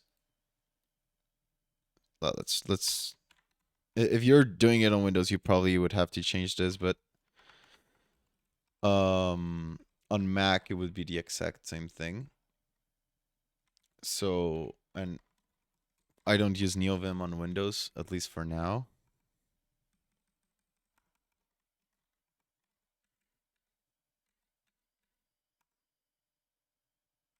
Oh, why does it do this? Like styling one files and stuff. I don't like this. Okay, I need a like go. Do you want to write it? No. Hmm. Like I need to end the stream by now. I don't like how it ended up, to be 100% honest.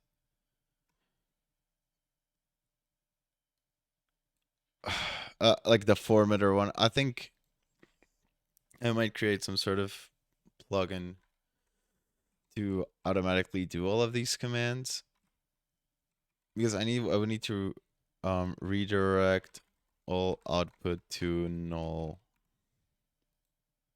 How do I do this?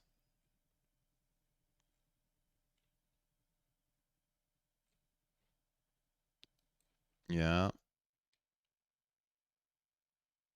2 and 1.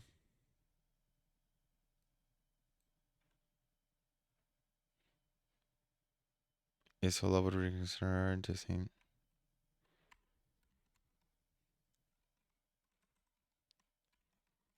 Let's see if this one fixes the problem. So let's go to test.r. Let's add a bunch of ugly stuff. I'm still getting this Tyler output. I don't know why I'm getting this Tyler output. Return for the current name of file. No, like the current name of file, I get it with this with the nvim get buff name. It gets the file that I'm standing on. So that part's okay. Like I got that part under my belt. The part that I don't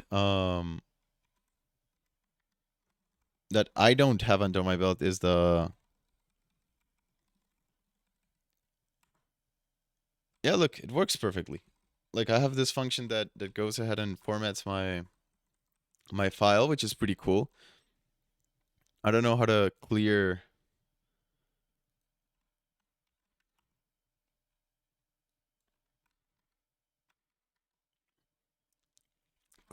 os.execute output neovim.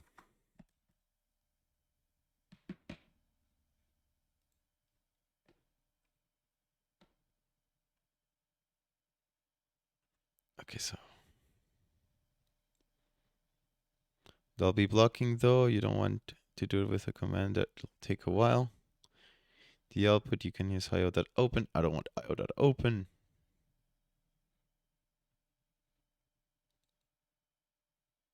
Okay, so I can do this looks awesome. Let me go to my formatter.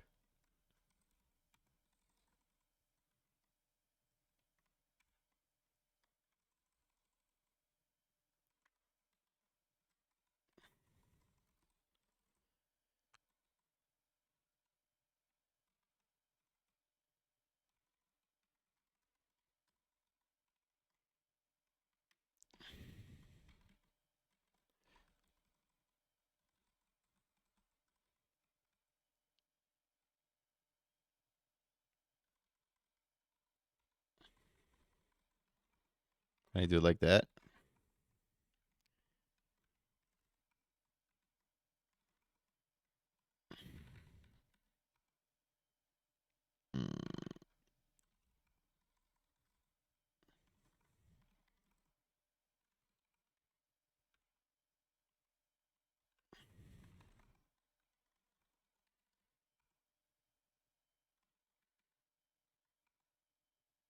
But it doesn't block. I need it to block.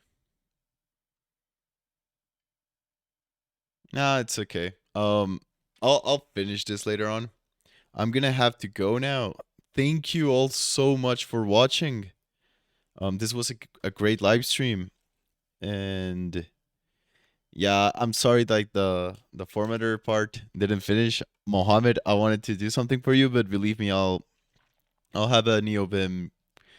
I'll have something done soon enough. So I saw the shiny contest recently got announced, and my idea for maybe or let me for my for what I'm going to submit is probably I'm going to try to do a multiplayer game in shiny. That's kind of my idea. Now that I got my neovim configuration done, I can actually start writing some code. And yeah, let me look for the shiny contest because I would like to shiny contest 2024. So the requirements is data and code in the US must be publicly available. Your app should be deployed to Posit Connect Cloud or similar publicly accessible hosting services. I would like to like host it on my own machine. Just so that I can, how do you call it, like control the hardware. I want really fast hardware. There's gonna be a multiplayer game and stuff. Will be judged on technical merit or an artistic achievement. Yeah, I'm gonna go like totally on the technical merit part. I don't know how artistic it's gonna be. Um, but I want to create a multiplayer game. So I want you guys. That sounds awesome. It inspires me to spin up neovim on NixOS. Oh, NixOS is something I haven't been able to get into, but yeah. So Eric, if you have any ideas for the shiny contest, go ahead. I'm gonna be live streaming probably the whole development of the my shiny contest submission. So my idea is it's gonna be like a simple multiplayer game where people can interact in live. So this is gonna be a kind of weird. I'm not gonna lie, it's not gonna be like the most normal thing to do. But I think it's gonna be cool because I know it's possible. I know we can have a multiplayer game in Shiny. And I don't know how to call it. Maybe it's gonna be called like Data Wars or Dashboard Wars. I have no idea like the best way to do it. And let me put back on this so that I can. Well, look, my reflection kind of gets that's weird. Okay, so yeah, I'm gonna be trying to do some sort of multiplayer game in R and Shiny, which is something that's not very normal at all. Again, now that I fixed my annoying internet, I'm gonna go. I have to leave, but I'm gonna go take a picture of my Ethernet, and I'm gonna be like, I'm gonna before I have to before I go do what I need to do, I'm gonna go take a picture of my Ethernet. Eric, Mohammed, thank you so much for being here. I greatly appreciate your time, and yep, see you in the next live stream. Goodbye.